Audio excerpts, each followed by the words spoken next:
If your job at a healthcare facility includes disinfecting against viruses, you know prevention is the best medicine. And maintaining healthy spaces starts with a healthy cleaning routine. Grainger's world-class supply chain helps ensure you have the quality products you need when you need them. From disinfectants and cleaning supplies to personal protective equipment, so you can help deliver a clean bill of health. Call 1-800-GRAINGER, click Grainger.com, or just stop by. Grainger, for the ones who get it done. Now you're listening to wrestling news that matters from people you want to hear it from, deep from within the confines of the internet, covering WWE like no one else and covering TNA because no one else will. You are listening to the best in the world, Ring Rust Radio!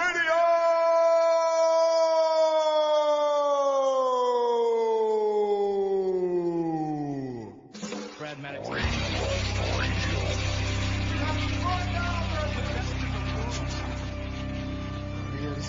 I got 141 and 2/3 chance of winning.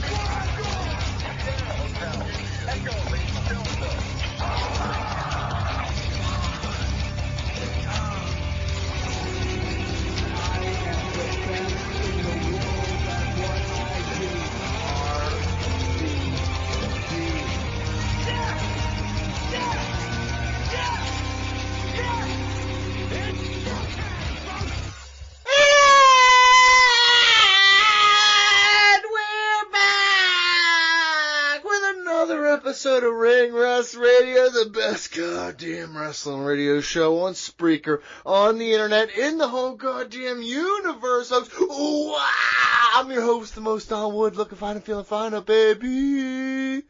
I'm doing the big fucking handgun. I'm Roman Reigns today, dude. You'll never be Roman Reigns. Yeah, dude. Well, I'm Roman Reigns, but he just cut out in the middle of his fucking yelling. It did for me. I was going to say that. It cut out, and you were still going when you came back. Hell yeah, dude. I maxed the system out. When the lights go up to red, I pegged it. It fucking... We reached critical mass. Yeah, you did. Yeah, dude. So does my wife, bro. Dude. Me and Virgil, you guys call me Virgil all the time, and you know what? Now I do see the comparison. I don't recall ever calling you Virgil. You called me Virgil a few times. You said I'm the Virgil of the show or something. I remember that. But I heard a story about Virgil. You are like lonely. And he reminds me of myself actually now. So. Dead? Long dick. Very long dick. That's what I heard from Dustin Rhodes. He had a long dick. He was just talking about how big his dick was. Shit was wild, dude. I couldn't believe it. Couldn't take my eyes away, dude. Too cold Scorpio. Awesome. All along. Mike Chiari. Brandon Galvin, the long dongs of this show. Huh? Putting you over, huh? What? Fine. No problem. It's almost like we've been away so long we don't know how to do this anymore. Not me. Is there a mouse in your pocket? There's a hand. I'll tell you that much, brother. There's a hand in there. Fucking rifling around, dude. Hell yeah, dude. I'm rifling around like I lost something in there.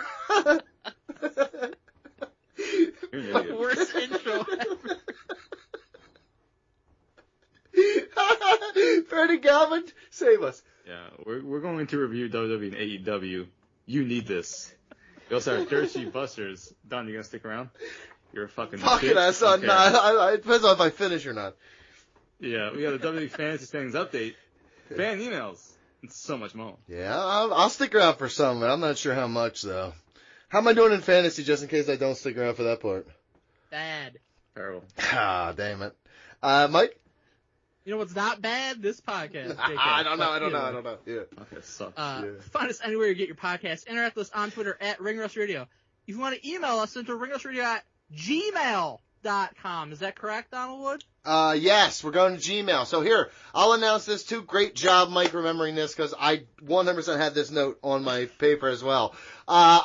Listen, people were bitching about us not doing Smarks. I'm going to take full responsibility for that. That was a decision by me. Well, because there is no other person that should take responsibility for that other than yourself. Yep, so see, that's how we do it here. Responsibility for the thing that you are at fault for. Well, yes, that's called taking responsibility. Yes, I'm taking responsibility. I fucked up, hand up, Donovan McNabb, chest pat. That's my B. It's like Dahmer, yes, I killed all those guys. Yeah, and I did. Had sex with their corpses. Dead bodies and used their dicks as popsicles afterwards. Mm-hmm. My bad. Hey, listen. That's a step in the right direction. He's going to jail forever. Going to put him to death. But hey, he knows he was wrong, right? Proves he's not crazy. A little late. A little late, dude. Okay, better late than never. I was told. Listen, ringrustradio@gmail.com. Don't share it. That was the problem last time we shared it. People don't like us, and then they spam it, and that was what happened. So I think it was you. I think you're going on fucking weird sites, and they send us a million pieces of spam mail. Yo, I could tell by the names that I'd get. It'd be like D-Wad, right? And stuff like this. like they would. Compromised. Well, they would just put our names in because there's junk mail sites. I probably shouldn't mention this right after we're talking about our new name. But ringrustradio@gmail.com. Send smarks, send emails there. Mike, keep checking Yahoo for the next month or so, but we are shutting down that web address. We'll check it occasionally just for... Web address. Right? Is that what you're That talking World Wide Web address. Listen, I've looked on some of the websites. It looks like Angel Fire, dude. And I said Angel Fire and it dated me even worse, so I don't know. All right. You never started... Mike, you didn't have an action figure Angel Fire? I did have Angel Fire sites I went on. So the earliest OTP, Donnie, you mentioned it. Yeah, Island Park Baseball, very fun game. I used to be in they're called sim leagues, and it'd be run through OTP, and they'd have a separate site or a message board or something like that, and you'd have people's AIM names, and you'd talk trade with them on AIM. And there was sites for some the baseball leagues were on Angel Fire. That's how fucking old I am. Oh, 100%, dude. Mm-hmm. I remember the first fantasy football league that I was in had their scoring system based on a bot website that did that through Angel Fire. That's how I always reference it. About wrestling? Are we going to get into WWE and AEW? Not AEW. So we have a lot more to talk about. But ringrustradio@gmail.com. That's a very important email address moving forward. Please write it down. Please tell your friends. And you know what? I'll start collecting Smarks comments from there for sure. Buy our merchandise, ProWrestlingTees.com/ringrustradio. So many great t-shirt designs. Going to cut your dick! I know there's one guy that doesn't like that. Fuck him. Yeah, his name is BJ, and he's being a real fucking cunt today. No, BJ likes it. He secretly likes it. Remember you sent that fucking review? They were crying about how we haven't evolved and. Oh, yes! The guy who went after 10 years of missing came back to Ring Rust Radio and said a wrestling podcast was immature. That should make you that should feel like a warm blanket that we're the same. Not you shouldn't be mad about that. Yeah, no, I don't see a problem at all with us and our humor. We're not the problem. That's a them problem. Mm-hmm.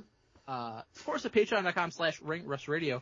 You're going to hear ad-free episodes, sign up for fantasy drafts and brackets, make us watch wrestling-related movies and pay-per-views, and so much more. Yeah. Also, check out Ring Rust Radio on YouTube for updated clips and Triple R gaming. Donnie, BG, and fans of the show have been playing different games like Call of Duty and WWE 2K each week, and posting early access on patreon.com/ringrustradio well before it hits YouTube.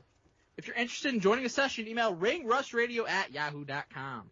We're playing super fun games. If you want to be part of it, ringrustradio@gmail.com. We got to change that because that's also gmail.com. Gmail.com. But yeah, please watch our videos. And listen, I'm going to sound like Wikipedia here for 1 second. If every one of you just took 1 second to go subscribe, to go like a video, to watch a video, I think you really would enjoy them. I don't care if you don't like video games. That's fine. You're watching it for the same kind of content that you get here, but instead you get to look at me. And isn't that worth a moment of your time? Oof is right. We're playing fun games too. I got BJ we played this game called Midnight Murder Club. Oh yeah. It was really fun. We shoot each other in the dark. It's very fun. Pew pew. Pew pew. We do the show already? Fuck. We're gonna put this all in order. From LW to Dark, we about to have a discussion about the one true sport. Who's selling the finish? Does this make sense in the art? Tell me who botched, who rocked, who's cashing in on the marks. These takes are uncut, man, they're pure and they're raw. Blow up like dynamite, have you smacked down on the floor. On a collision course with the number one source. Now let's head back to the ring for the latest report. Ring Rust. Alright guys, it's time to talk WWE and AEW. A lot of things happened this week. We have to, of course, lead off with Revolution. It was the best part of the week. I couldn't believe... The week? Yeah, the month. How long have we been gone? 3 weeks? 2 weeks? Revolution, I'm looking at my list right here. It's 1A. It's 1A. You know what I mean? John Cena stuff, maybe 2. On it by this point. Yeah, because you're ignorant and he didn't write it down here for you. Because it's not relevant. It is. I mean, some things happen in WWE, admittedly. They are getting ready for WrestleMania. So some people are stepping up. Some people are fucking faltering, Tiffany Stratton. But I think it's a good time to be a wrestling fan right now. I mean, it's not her She's fault, stumbling. probably. She's like Gable Steveson over here fucking blowing it, dude. But I want to give an R.I.P. shout out to Vince Steele. I saw this. 49 years old. Wow. Died in the ring. Mm-hmm. Very sad. Very, very sad. So, yeah, it was honestly, we've covered several in-ring deaths since we started this show, and it's still always a little bit sobering because you're like, it's fucking wrestling, right? It's fucking fun. I don't say that. It's scripted. So you're like, hey, I'm not. So when someone actually dies in the ring, you're like, oh shit. So that's very sad. Very young and died in the fucking ring, which is. But honestly, it's going to sound horrible. R.I.P. Of all the places a wrestler would probably want to go, guess what? If you had to ask Ric Flair where he'd want to go, right? With a bunch of I have no idea. He'd literally be Randy the Ram. He'd be like, give me that bump. I need that last fucking bump. On a lighter note, Chris Bay from TNA. Yeah, I saw that. Walking, they only give him like a 15 to 20% chance that he'd ever walk again, and he is. He walked to the ring for his own like benefit show. Very cool. Hell yeah. Which is, again, this shows how fucking real this business is, because he was one of those guys I was like, top guy coming up. Fucking love him. So, very scary. But yeah, let's get into Revolution, because that's the most important part of the fucking. That's what everybody's talking about right now. Not John Cena talking about why he turned heel. That's not more important. Okay, I guess we'll start over here in WWE land since Mike's being a bitch about it. John Cena explains himself, I guess you could say. We haven't really talked much about it. But honestly, before I let you go, Mike, I want to turn a little bit here to Brandon Galvin, because he's our John Cena. Me and you, we hate his face. We knew that he was a dog murderer, aspiring to be. We knew well before it ever played out on Total Divas. Yeah, well, I mean, Total Divas just was like, threw us over the fucking edge, like, holy shit, this dude's a real piece of shit in real life. He threw it right with Adam Copeland. Cope. So, BJ, I want all about his promos, all his heel turn. I want to hear your perspective on all this and how you twist this. Yeah. Because I am a John Cena fan from day one-ish. And I'm fucking pissed off. Alright? This shit fucking sucks as far as I'm concerned. This is not what I want as a fan of Because he called you a bad fan? No, fuck that. I don't give a that. Actually, partly, you were like that kid in Belgium. No, because it makes no fucking sense. We're almost 25 years into this guy's career. People have been fucking clowning him for fucking 2 decades, and now all of a sudden you're gonna turn on the fans and like, you never fucking supported me, as everyone fucking wears your t-shirts and all your hats and your towels and your wristbands. It doesn't make any sense, and that's my problem with it. For 2 weeks, we're not even gonna mention The Rock. That was the whole he fucking looks at The Rock gives him the signal to fucking go take Cody out, and we don't even mention him. It makes no fucking sense, and that is my problem. Nothing that they have done has made sense. Heel turn, great. By all means, do a heel turn. We've been wanting it for years, and that's perfectly fine. But the follow-through of the heel turn makes no sense to me. And I was waiting for the first promo. When are you going to mention The Rock? When are you going to talk about all these things that you need to talk about? Instead, you're just going to call out the fans now? It makes no sense. The guy's been getting cheered for like 2 years. Did you burn your towels or something? I don't have towels. You fucking sitting out front in New York fucking Manhattan, just fucking burning your fucking thing. You can suck my dick, it's just dumb booking. This is Vince McMahon type of booking, and I expect it's not. No, it's not. He never would have done this to John Cena. I expect better of John Cena. And his promos, honestly, you guys know, I respect Cody, but I'm not really a Cody mark. He's making John Cena his fucking bitch in these. I think that's by design. Times, sure, it should be by design, of course, but even as someone who's not really a Cody guy, and John Cena is one of my favorites of all time, I'm like, Cody is showing you up in each promo. He's making you look like a fucking bitch. Cody even called John Cena a fucking bitch yesterday. So it's like, I think that's the point, though. Yeah, it is. It sucks, but it's the point. But that's the thing. It's not good. He's going to win the title, so I think you're giving Cody the shine. Cody has been awesome, and every time he comes out, I'm not going to say he's awesome, but I think he's there. I think Cody has been great in his 2 promos. I think John Cena's promos, what he's doing, what they're working with, their intent, I think it sucks. And I spent a lot of time last week watching, like, Bully Ray and fucking Bishop, and a whole bunch of people praising this promo that John Cena had as one of the fucking greatest promos that they're saying, one of the best heel turns. Like, what the fuck are you watching? This is not good. I'd also say the same thing to you. Stop watching Bully Ray and fucking Dickface Bishop. The build up to WrestleMania, we said this for like 2 months. It doesn't feel like a build to WrestleMania. Most of these storylines that they have going, as far as I'm concerned, extremely flat. We've been talking about Jey Uso and Gunther for fucking 2 months. There's no heat to that feud whatsoever as far as I'm concerned. And it felt very forced on SmackDown with CM Punk, Roman Reigns, and Seth Rollins. None of this is really good. You mentioned it. Tiffany Stratton and Charlotte, not entertaining right now. Like, I don't know what the fuck they're doing with this build to WrestleMania. Ooh. BJ fucking laying napalm, fucking scorched earth on that shit. I agree with a lot of it, but I'm going to let Mike rebut because I know he's got the WWE worm implanted in his brain. Says fucking... Got worms? Mm-hmm. Says Tony Khan's little bitch boy. Well, can I hold, but Mike, before I let you start, because you call me bitch boy, I'm going to let it slide though. You know what, BJ, you just remind me of all the dumb shit that I've seen with The Rock, because The Rock's booking, honestly, has been poop.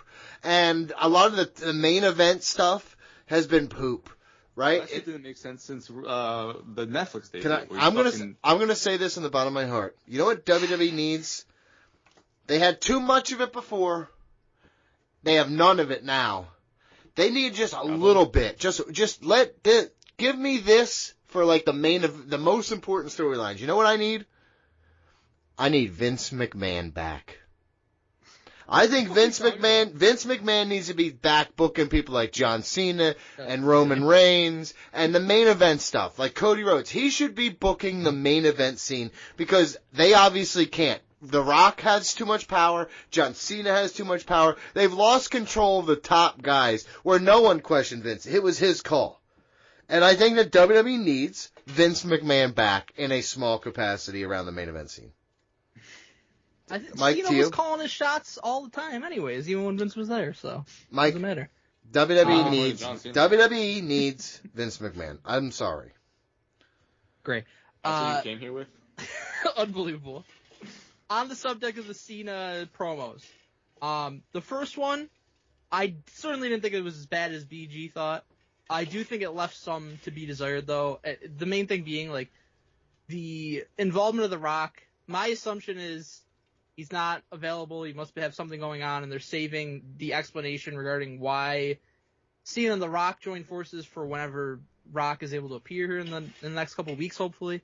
I don't have a huge problem with him shitting on the fans and like, because it's not really unlike Hogan when he turned heel. Like, yes, I would say that in recent years there's been more people cheering Cena than there were Hogan leading up to his heel turn, because people were really fucking fed up with Hogan by the time he turned heel. But for many years, he had countless detractors and haters. So I don't have a huge problem with that being part of the explanation for why he turned heel, but I think that we need to get a greater explanation, and to relate it to The Rock, explain why you are with him. Is it because you think he can get you to the top, because you think that he can get you to the top of Hollywood, whatever it is. That's a pivotal piece that's missing that we need to get to, without a doubt. I think this week's promo was better and added more context. I think the best part of it was him talking about winning his 17th world title, and then I'm going to beat everybody, and I'm going to leave with the title. I'm going to retire with the title. And because of you fans, you don't deserve to have a real champion. You're never going to have a real champion again because I'm leaving with the title. I think that's a great and interesting storyline. It kind of harkens back to when CM Punk left with the title in 2011 after Money in the Bank. And I think this sets up beautifully to eventually do Cena against Punk and have that be a central part of the storyline. So I liked what they did there. And I'll also comment on not changing the presentation of Cena, which is something we talked about. BG, I think you even said they were not going to change anything, and you were right on that. I thought they would, but I think it makes sense within the context of what you're trying to do here. So the thing with, like, when Hogan turned heel, I'll keep comparing it to that because this is the biggest thing since that heel turn. Hogan turns heel, the first night they're throwing trash at him, they're mad. Within, like, a week or two, he's, like, the biggest fucking babyface, even as a heel. NWO shirts flying off the shelves. Everybody loves NWO. I went to WCW shows back then. They're like, are you here to see WCW? And I was like, are you here to see the NWO? And everybody goes wild for the NWO. That's what they wanted. John Cena, if he was dressing different music, acting cool, they would treat it the same way. And they'd be like, this is cool, I'm going to cheer him. They don't want that because Cody Rhodes is their guy right now, and they want Cody to get all the fan support. And in that, with that in mind, they are playing it well. Cena got all the heat you could possibly fucking want the last 2 weeks. Because of that, it's hard to argue too much with what they've done so far because they're getting 100% the desired reaction that you want for him as a heel going against your top babyface. And it's made Cody look better in comparison and look like that top babyface that you want. Doesn't feel like they're maximizing it, though. I think that's BJ's point. Is that listen, you're right. Sure, it's a huge moment, and it does garner reactions. Yeah, but I think when you get The Rock back involved, it'll come full circle. I hope, and it'll make more sense. But I'm just saying, I think that WWE, they wanted the heel reaction, they wanted the heat. They don't want John Cena to be quote unquote cool. They don't want you to cheer him, and they've succeeded in that.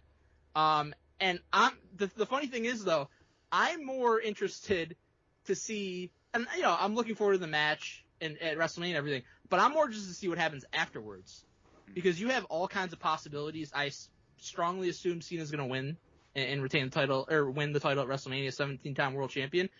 I think those possibilities are endless for what you do coming out of that. You go back to, like, the Punk feud, the Randy Orton feud, new guys that he's going to face. That's where I think we only got a year, bud. And a lot of times, gotta get this shit in pretty quick, man. There's not that much interesting shit happening, so I'm more excited for the after. Yeah, well, apparently there's not that much interesting shit heading into WrestleMania this year either. Whoa! Fucking somebody's on fire today, buddy. You don't like Io, Rhea, and Bianca? That actually has been good. That's probably the best thing. I think that's been the best thing. Yeah, it might. Yeah, which I was the least excited for it starting out with. They've turned. You were wrong. No, they've actually done the work. Stop. They've actually done the work to flip me to go the other way, as opposed to everybody else who has proved me correct that I said I was not excited about it. First things first, I got some things to say now. Well, BJ, did not expect you to rail so hard against this. Mike, I expect you to be a shill. You did your job, pal. I wasn't a shill. I was you are. You're just gobbling. You're just gobbling that WWE cock. And that's fine. It's just bad that John Cena called him a piece of shit. Well, no, you're right about that. Actually, it is part of it because it doesn't make sense. Well, no, and it hurts you physically because you love him so much. It's the heel turn at the moment. I say was executed lackluster at best, in my opinion, in that moment. Since then, Mike, I actually think that what I'm getting is Cena a bit of self-sabotaging this heel turn. What do you mean? Like, he doesn't want to be heel? Okay, when Stone Cold Steve Austin talks about the heel turn, right, with Vince, he's like, didn't want to fucking do it. Didn't think it was right, should have turned. And then he was like, that it sucked. And then he's like, it was fucking bad idea. Right? So I think that this is Cena's backdoor, way of talking about this in the future, protecting himself. Like, he's got an out here. Like, the attire not changing. Like, you could have done, and like, again, there's like darker tones to the colors, right? Like, he had like a dark blue shirt on. Got it. That's your heel turn? Yeah. That's how you're leaning into this? It just feels like, it was my concern all the way. That what we were going to get was a John Cena heel turn that he was not fully behind. Because if that's how it is... On that. Listen. I think he's 100% behind it. Yeah, I disagree with you. I don't. I think that there is a bit of self-sabotaging here with he this. He said in the past that he wanted to do it. I understand what he said, but he's a fucking known liar, dude, and he's a fucking he's a Hulk Hogan fucking liar, like esque liar. And I think that part of everything that Hogan did was in a way to protect himself. I just saw a thing with Undertaker where he was like, oh shit, fucking Hogan started acting like he was fucking hurt with this fucking chair, and he's like, I look back at the video, he's like, I didn't even come close. He was a fucking liar. He made me fucking think I was getting fired, right? So you think Cena? You think Cena keeping the music and keeping the attire and everything? You think that's his way of trying to get the fans to like support him anyways and just go back to being babyface? No, I think in earnest, I think that this is their idea of like, we want you to turn heel, and he's like, okay, like, I'm gonna go with it, but like, I'm not sure this is gonna work. You know, just kind of leaving the back door open, like Dave Meltzer does. So. I do. I really do. There's no like leaving the back door open, because the reality is, by the end of his run here, he's gonna go back to being babyface, and I think that was always the plan. Yeah, and I think that listen, 5 years, if he looks back and he says out loud, I never really wanted to do it, that was somebody else's call, this is what I'm talking about. I'm telling you, I think that's what it is. You can argue that, like, the promos haven't been what you wanted, or the explanation hasn't been what you wanted, but I think the idea of turning him heel is the right idea, and I think it's worked so far in terms of getting the right. Yeah, look at me. Right or wrong is not what I'm arguing. I'm all for it. I just think whether you like the promos or not or whatever, this is infinitely more interesting than babyface Cena versus babyface. Look at me. No one's arguing that. I believe in my heart that John Cena is self-sabotaging this fucking storyline a bit. That doesn't make any sense. Like I said, I just think there's an element of this that is just like, he's just being so disingenuous. Like, even when he's ripping the fans, like, but he said the promo sucked. He fucking doesn't sound like he cares at all about it. Like, it sounds disingenuous. Like he's reading a fucking script when that's not him at all. Can I explain to you why maybe you think that? He's just not really a good actor. Well, here's the thing. Or Mike, he can this is his safety net, being like, I did it. I did what everybody fucking wanted. I never should have. You guys made me do it. Look, it didn't fucking work. And then when he's face again and fucking, it's not gonna in the long run because it sucks so far. It is gonna work. Johnny's a fucking idiot. The problem is... BJ, we're on the same side now. Isn't that cool? I don't know what side you're on. BJ can't even fucking stomach it. Seriously. Idiot. The problem is give me Vince McMahon back, and Cena doesn't want to turn heel. Come on, guys. The problem is that these promos is what you would have done like 10, 12 years ago if they were going to turn heel. And that was part of what Donnie was saying as far as like, if this is how it's going to be, this is how it's going to be. We're going to start blaming the fans and this and that. Now is a totally different story when you're on your retirement tour and everyone's cheering for you and they want to see you because they know it's going to be the last time that we're going to see you. And so calling out the fans just doesn't make any sense. If the story was, I'm aligning with The Rock because this is my last chance to get number 17 and I need that edge. I need The Rock's help to get me past Cody to become champion. And I had to sell my soul to do that because I am past my prime, essentially, and Cody's in his prime, and I can't let him best me.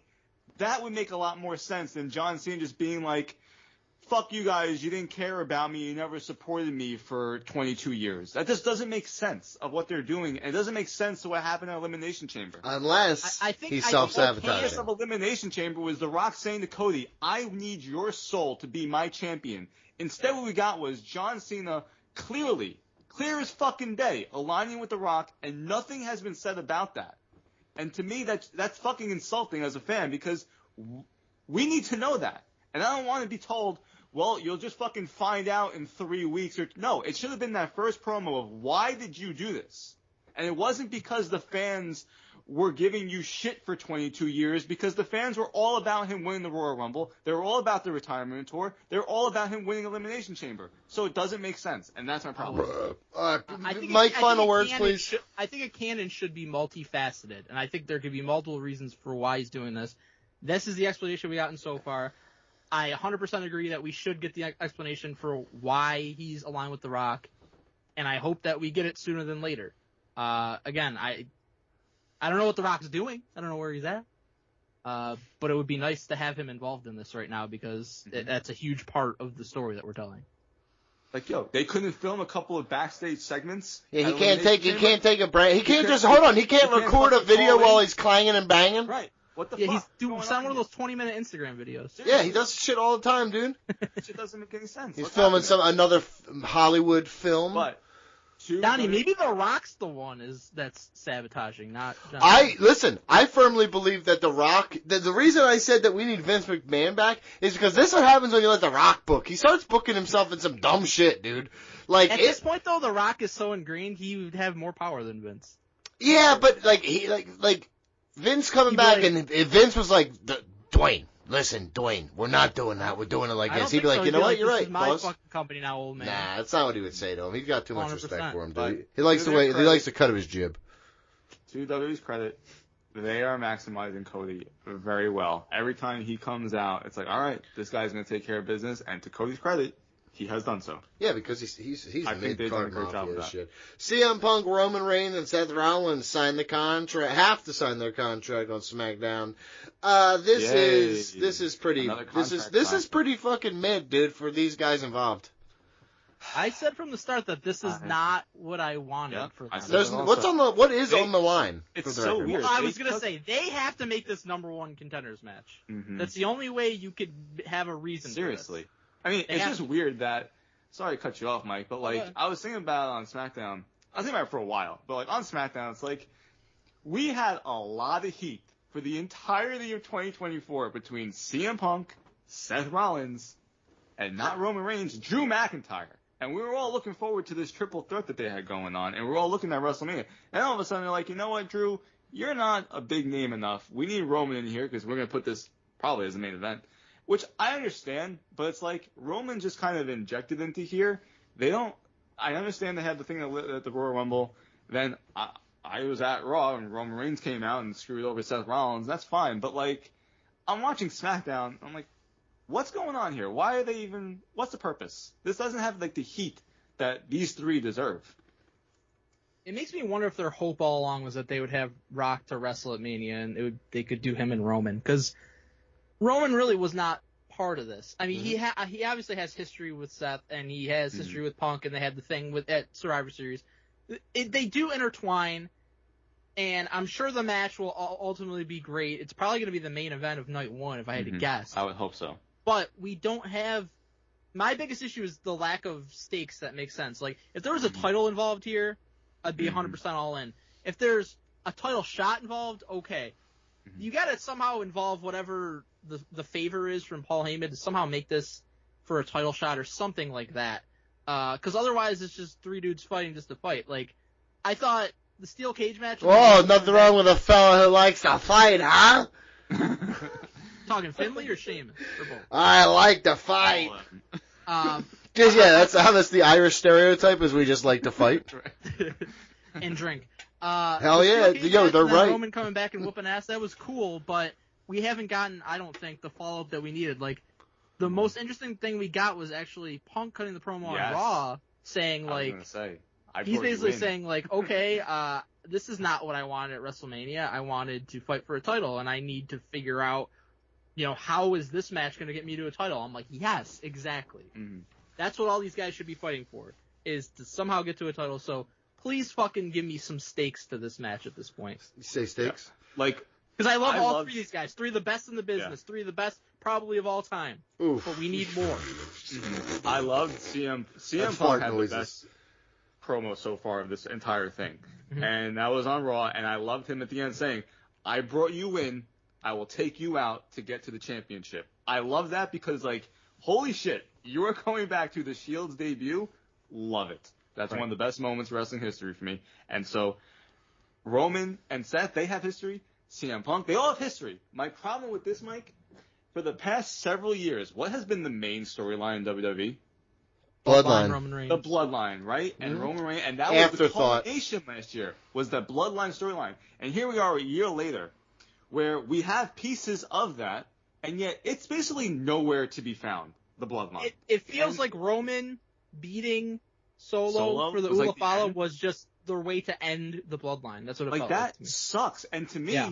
Seth Rollins getting involved here with Roman Reigns together again, where they were in the main event last year, and they were a big part of that, a big part of Cody winning the championship, and CM Punk getting into the Bloodline storyline back in Survivor Series and getting a favor. Like, this should be a lot more Bloodline infused for me to get me a little more invested. And I understand they all have the history, and that's great. But like you said, there's no stakes here, and they're not giving me a storyline to really do it. CM Punk was the first one, and this is only yesterday, was really the first one to put it in to effect. It wasn't just like Roman getting taken out at the Royal Rumble and Seth, costing CM Punk the match, which makes sense, but it's not like the real storyline, the meat of a storyline that I need from them. Let's talk about Io and Rhea. They are next week for the championship. You wrote here, cute swerve, not buying it. So yeah, I agree. Bianca's special guest referee, by the way. Yeah, so yeah, we're gonna get all kinds of shenanigans, triple threat, and this is definitely the more entertaining triple threat. At So WrestleMania. you actually famously came on here like, oh, Io shouldn't be champion. That infamously. And yet, here it is that actually it's good that they did the title switch because she would be doing absolutely nothing. God, who could have thought that this was going to be a good thing? Right. This was a lot more entertaining. Bianca is essentially like a tweener at this point. Bianca's been fucking awesome. She's been great. She always is awesome, but And she's playing this role perfectly. I am intrigued by this, and I'm looking forward to this triple threat. It's gonna be fucking awesome. This could steal the show. This to me is the best thing going into Mania.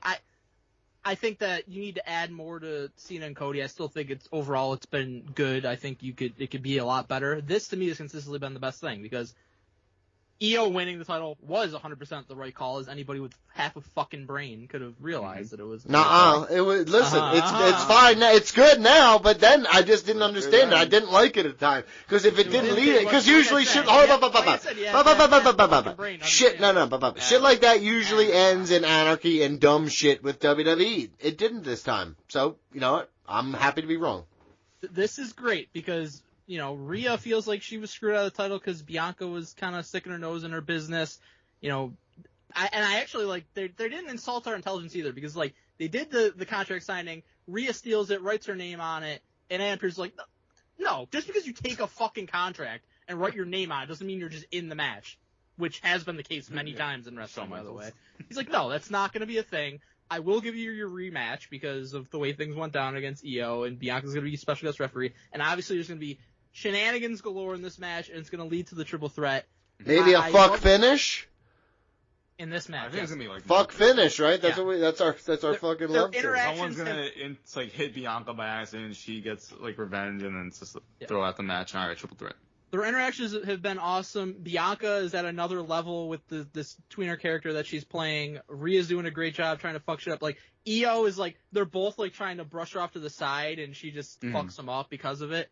And these are three of the best. The match is going to be unbelievable. I'm all in on this. I think that Punk, Roman, and Seth will main event night one, but this probably is more deserving to be the main event. Let it open.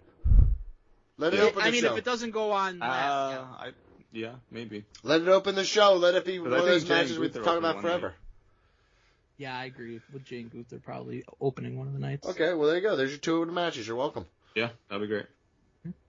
Street Profits Tag Team Champions. Finally. It's about time. I mean, I was doing an article. They were so fucking misused for so long. I was going back in they were trying to do the Bobby Lashley thing, and it didn't land, and then they just kind of forgot about it. Well, hold on. It's not that it didn't land. Hold on. That's misremembering history. Not that it didn't land. They didn't do fucking shit with that. When that definitely could have. And also, nobody cared. I would say it landed, and then they just kept him off TV. Yeah.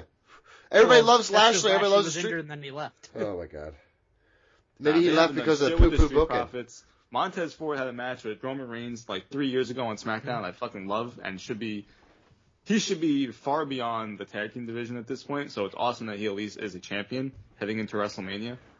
Get him on the card. It's a very tough situation because like Montez Ford should be a top singles guy in soon, but then like Dawkins is also great, and I worry what will happen. He's Marty Jannetty, sorry. But he's great. But I'm not going to say he's great. If he's good enough, he could be a good mid-card act. Yeah, but sometimes it's not even about being good enough. Oh, sorry. Then. There's been plenty of guys that were good enough and they didn't get the right. Listen, bud.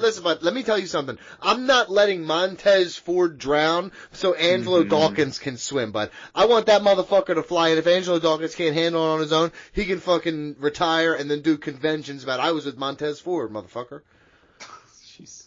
It's not right to be calling him Marty Jannetty, but yeah. It is what it is. Charlotte owned Tiffany in a promo battle. Very true. Tiffany Stratton overmatched. Somebody said they should have gotten Seth Rollins in there to talk about all Charlotte's divorces. And that would have been a lot better. Bitch ass anymore. Yeah, seriously. Like that would have been great. Yo, but this sucked. I was watching that clip from Seth Rollins and Matt the other day. I was like, this is just fucking still incredible. Yep. Yeah, this sucked. Tiffany was not put in a position to succeed, let's say here.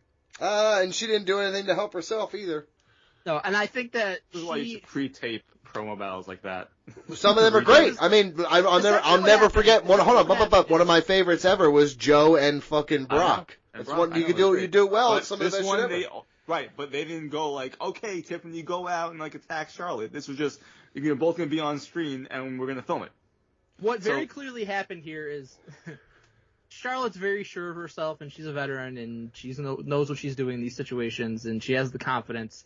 And I don't think she was just like sticking to a strict script in this situation. I think she's kind of like playing it by ear, and then you could tell Tiffany was just sticking to a strict script because like she said one thing, and then Charlotte had a rebuttal, and then Tiffany didn't have another thing to say, so she pretty much just repeated what she already said. It's like, you got to be able to fly on that. Got to be able to fly. You fucking come on, dude. I agree. Get up and fly. You're so good. In time she will be, but obviously she's not at that point yet, and she was made to look bad in comparison to Charlotte. Well, then maybe she shouldn't be in this position, then, dude. No, she absolutely should be. Nothing wrong with the position. It's wrong with the fucking the production of this. Well, no, the promo sucked, and that's on her. Either teach her better, or she doesn't deserve to be here. But she deserves to be here. Right, that's the fun. Well, dude, listen, if you got shitty guys cutting promos, has amazing matches, has a great character, and is super over with the fans. That's why. Yeah. That's why she's there. So it's a bunch of fucking George Cruzes in the crowd. Don't fucking tell me. Come on. What? What is that supposed to mean? He knows. IC title match at WrestleMania. It's Braun Breaker and whom? It's Braun Breaker. Braun versus Brock. Braun versus Brock, dude. Braun versus Brock. That'd be unbelievable. Come on, are you kidding me, dude? It's Braun, Penta, Finn, and Dominic. Fatal 4-way, huh? Yes. Putting the ladder in there? I wouldn't. Yeah. I wouldn't.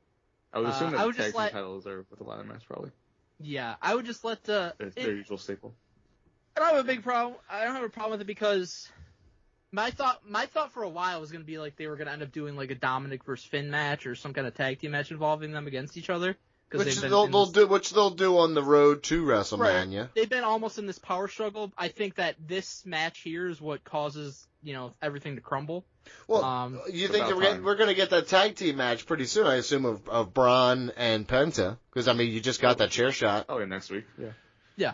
But, and Braun versus Penta, just them against each other, that would have been fine at WrestleMania too, although it is two baby faces, so I don't mind getting the other guys involved. We always want Finn to be part of an important match. And what does the IC title do?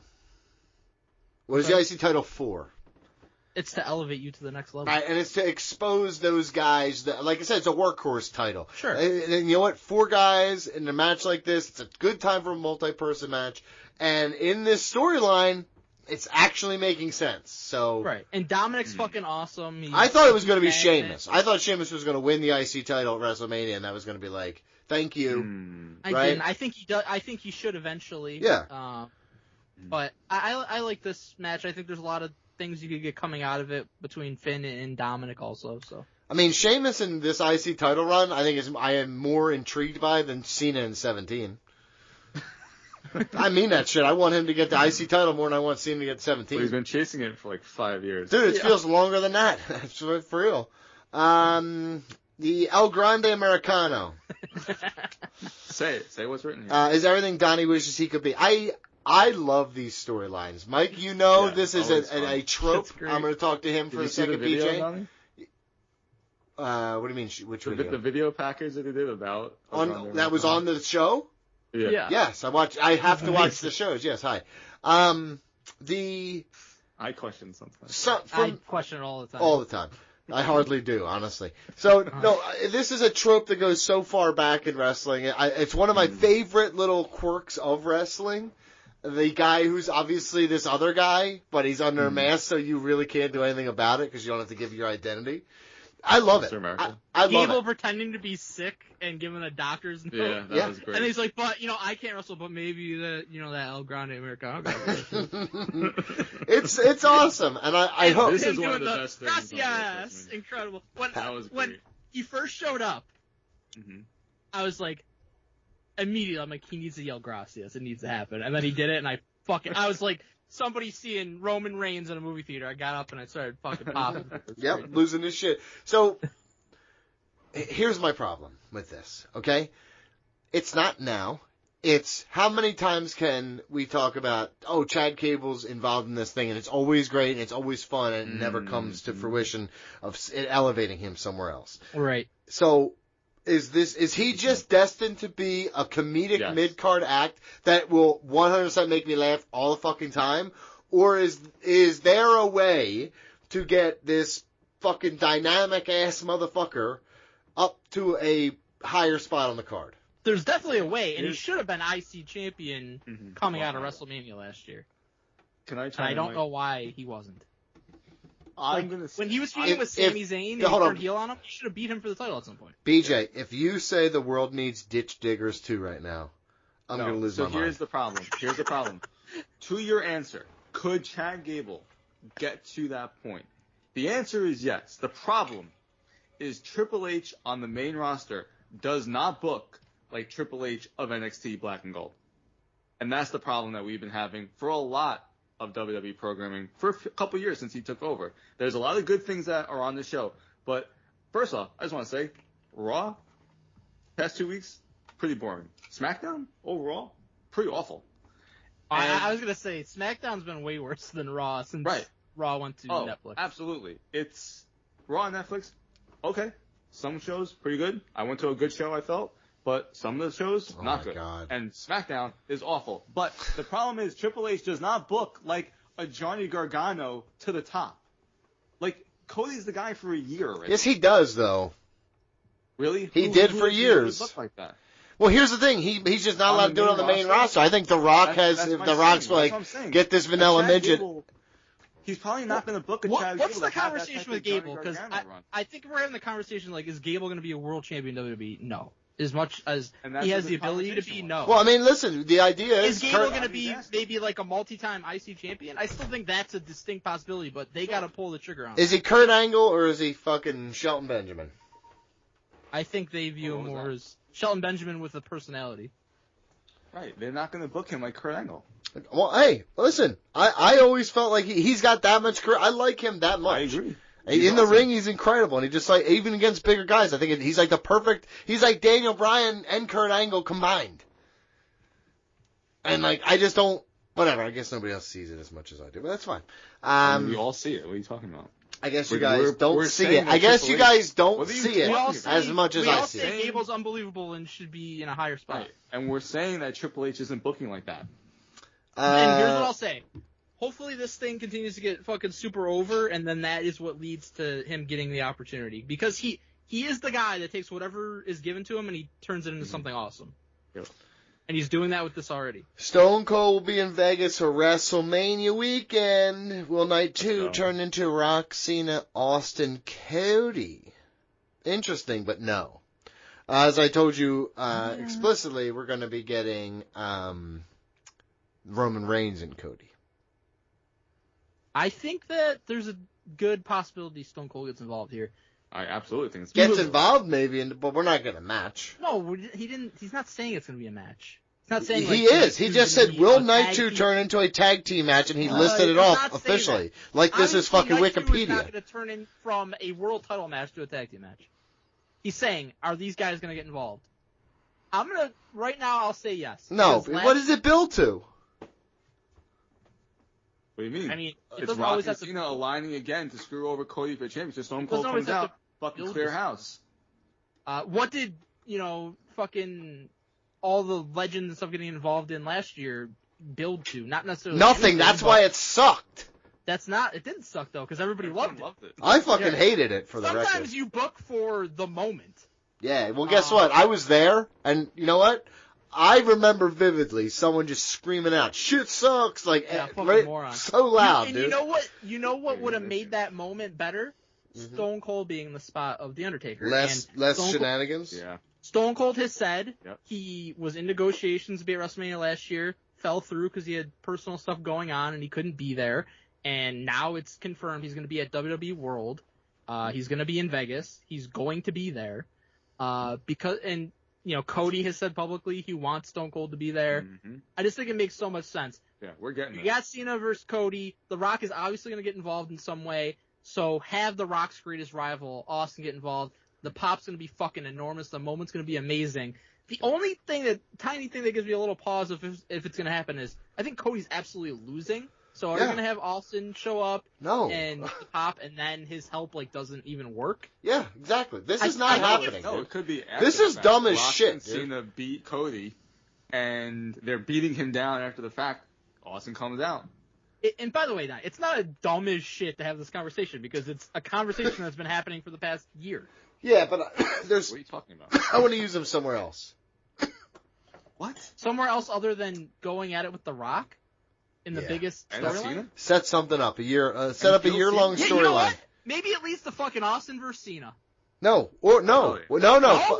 I don't want that. You know what? Can I tell you what I want? Can I tell you what I would rather do? Austin against El Grande Americano. No. Stop this. What did you tell me was main eventing night one? CM Punk, Roman Reigns, and Seth Rollins. That's where you want Austin? I want Austin there. I want Austin there. To start with CM Punk. CM Punk and Austin. What? For what reason? It makes no sense. It's going to be the number because he's going to fuck him over. He's going to fuck CM Punk over. It makes sense for why he would help Cody against The Rock. You're an idiot. Yeah. You know what? I try to give you the benefit of doubt sometimes, but you are an idiot. No, yeah, you're just an idiot. You come on here and say dumb shit for no reason. Yeah. Hey, listen, that's kind of been the show for years, dude. Undertaker NWO shirt, bud. Remember? Yeah. Remember? You almost got it. You got John Cena instead, so like it. No, I hate it. No, now I got something even worse. I got Undertaker in sweatpants. It makes me fucking hate him because he's just a dude. Do you remember how mad I got when I saw his legs?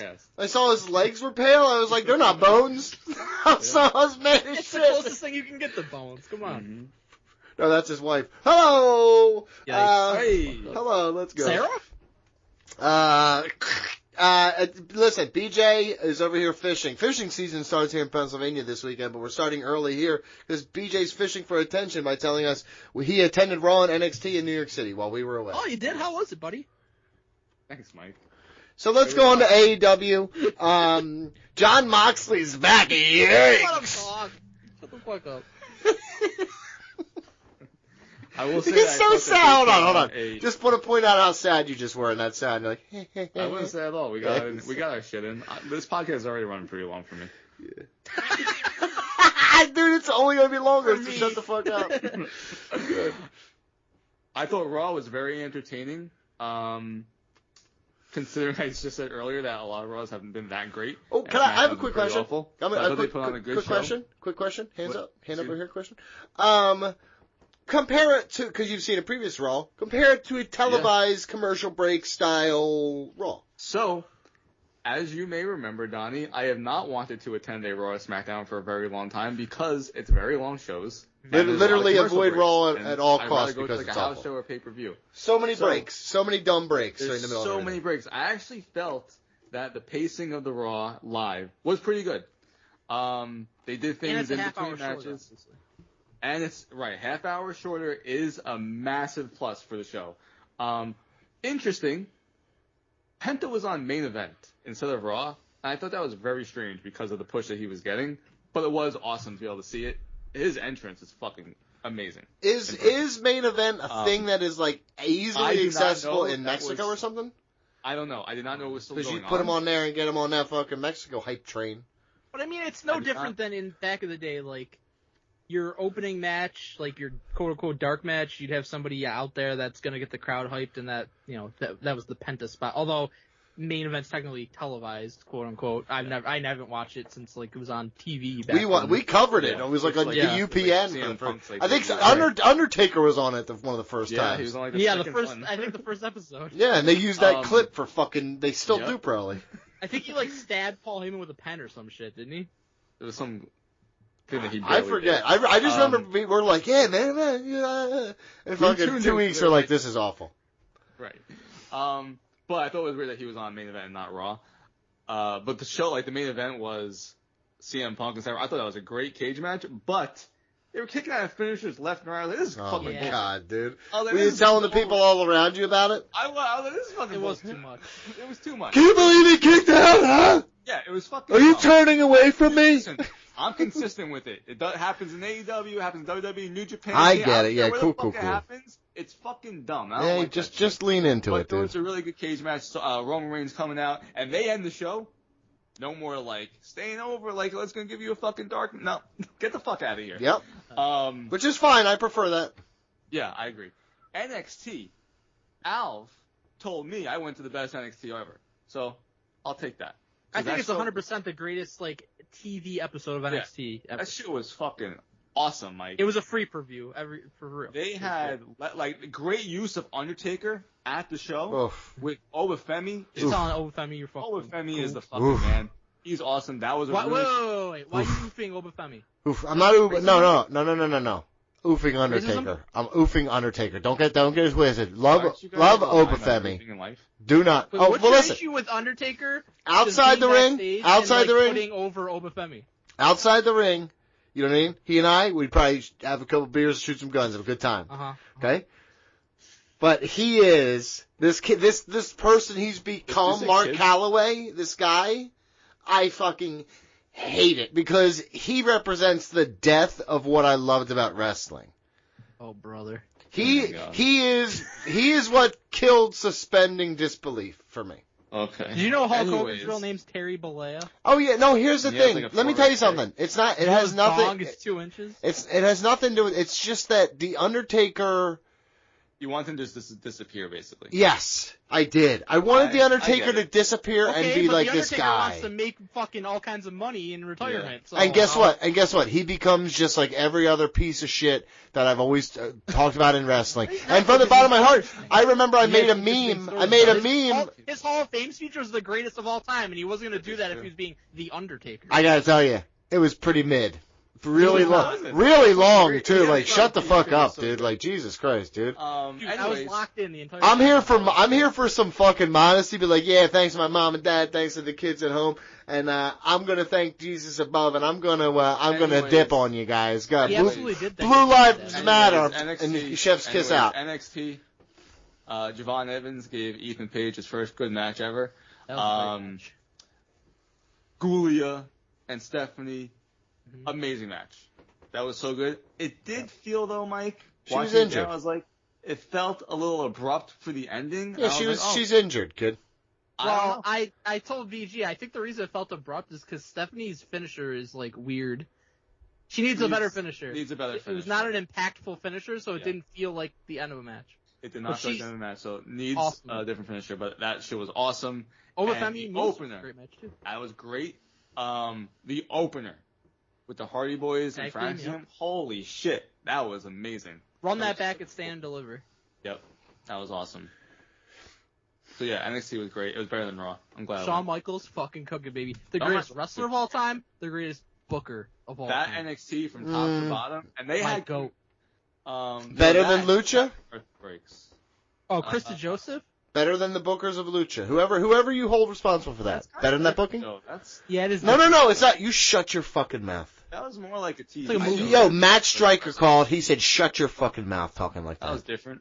Interesting. It's a television show. It's a television show. You're right, Matt Stryker. Enjoy being on it for 2 more weeks before you fucking back to obscurity. Fucking piece of shit. Anyways, anything else about WWE? What do you say? What am I doing? Nothing. What are you up to? What have you done? WID. What have you done? What have I done? Good point. I do fucking. I'm doing well. I think I could have done as good of a job as the Lucha Underground announcer as Matt Stryker did. I actually liked Matt Stryker as an announcer. I just think he was a dickhead. No, you didn't. I did. I just think he was a dickhead to me in an interview, and I didn't like that at all. He really was. It was literally one of my least favorite interviews I ever did in my life, and it was because he made it that way. I was like, I thought the first question was like just about the show, and he's like, well, actually, fucking bland. He actually me to start the interview. I was like, here we go, here we fucking go, dude. Oh, one thing before we move on, the poor Matt Stryker catching strays. the Temu Shield that they have going on in NXT, fun spot whenever they show up because where the fuck are they? So it was cool. Like the lights go out, very fun. I'll be interested to see when they actually like. Can you not do the Temu thing? Who's leading them? Like that's what people were saying at the show. I know. Well, I don't really give a shit what people are saying. It's stupid. Okay, but it is just say discount or something. Like you say Temu, it's just like you're just trying to be part of a fad. Like just grow up. Right. You're fucking 40 years old. Wait, there's nothing wrong with that's a common term that's used now. Very common. Exactly. He's just crying because you are like fucking 10 man. years behind the times, brother. Guess what? Don't need to be part of the times. I'm gonna be fucking. A real person? Listen, dude, listen. The best part is we covered that shit. We covered that shit like live together. When his pants rode up on him, they're just disdain. I'm like, no, are those legs? His pant lastly, and the best part is he tried to hide them too. He's like, I skip leg day. I look like shit downstairs. He does. He skips legs day, which shows someone who's vain. You know what I mean? That's what I think. Yeah. Can we run through this? Yes, let's run. First, we're going to run through the WrestleMania 41 confirmed card before we talk about AEW. And it's really small, so I got to get real close to it, okay? Keep your magnifying. Cody Rhodes versus John Cena, Tiffany Stratton versus Charlotte, Gunther versus Jey Uso, which, you're right, that sucked. A slap's not going to change my mind. Randy Orton and Jimmy Kevin slapped him. That was actually really good. I said what I said. Randy Orton and Kevin Owens is going to be good. They are doing really well in that feud. Yep. And the triple threat. So, that's going to be... can I plant my flag here real quick for what I think's going to happen coming out of WrestleMania? Sure. Randy Orton, he's going to be at Backlash. It's going to be his hometown of St. Louis. He's in advertising court and everything. All right. Cena wins the title. Main event of Backlash. Cena and Randy Orton. We're running that back one more time. Love it. That's a quick one, too. Because Orton can just lose, and we're good. So, by that... I think that Randy beats Kevin Owens at WrestleMania. Because same team. Oh, I didn't really give a shit about who you were picking. So, okay, so let's talk about Revolution, guys. Well, first of all, let's talk about Jon Moxley. I just want your thoughts because a lot of people complain, a lot of crying going on here from a lot of fucking hypocrites and pussies. And I really, it's really true. It's so true. Yeah, pusscrits, as we call them here. Or as I was going to say something. I'm trying to avoid it. Jon Moxley gets impaled in his back with long nails. Then pulling them out was disgusting. That was fucking crazy. I fucking loved it. I love hardcore spots. I love the Taipei deathmatch style glass on the hands from the ladies. Like, please give me shit like that. I'm an ECW guy. I love that shit. So this is 100% working for me. I understand people are squeamish. They don't like it, like light tubes and shit like that. I'm like the spikes in the head that they do, the skewers. Like, some people are just like, that ain't wrestling to me. Skewers. Like, and I get it. That's not your cup of tea. Exploding Deathmatch, not your cup of tea. I get it, but that is my cup of tea. So, Jon Moxley's like Terry Funk to me. This is his barbed wire shit, dude. I was just gonna say that. So to me, if Mox wants to do that, totally fine. That's his prerogative.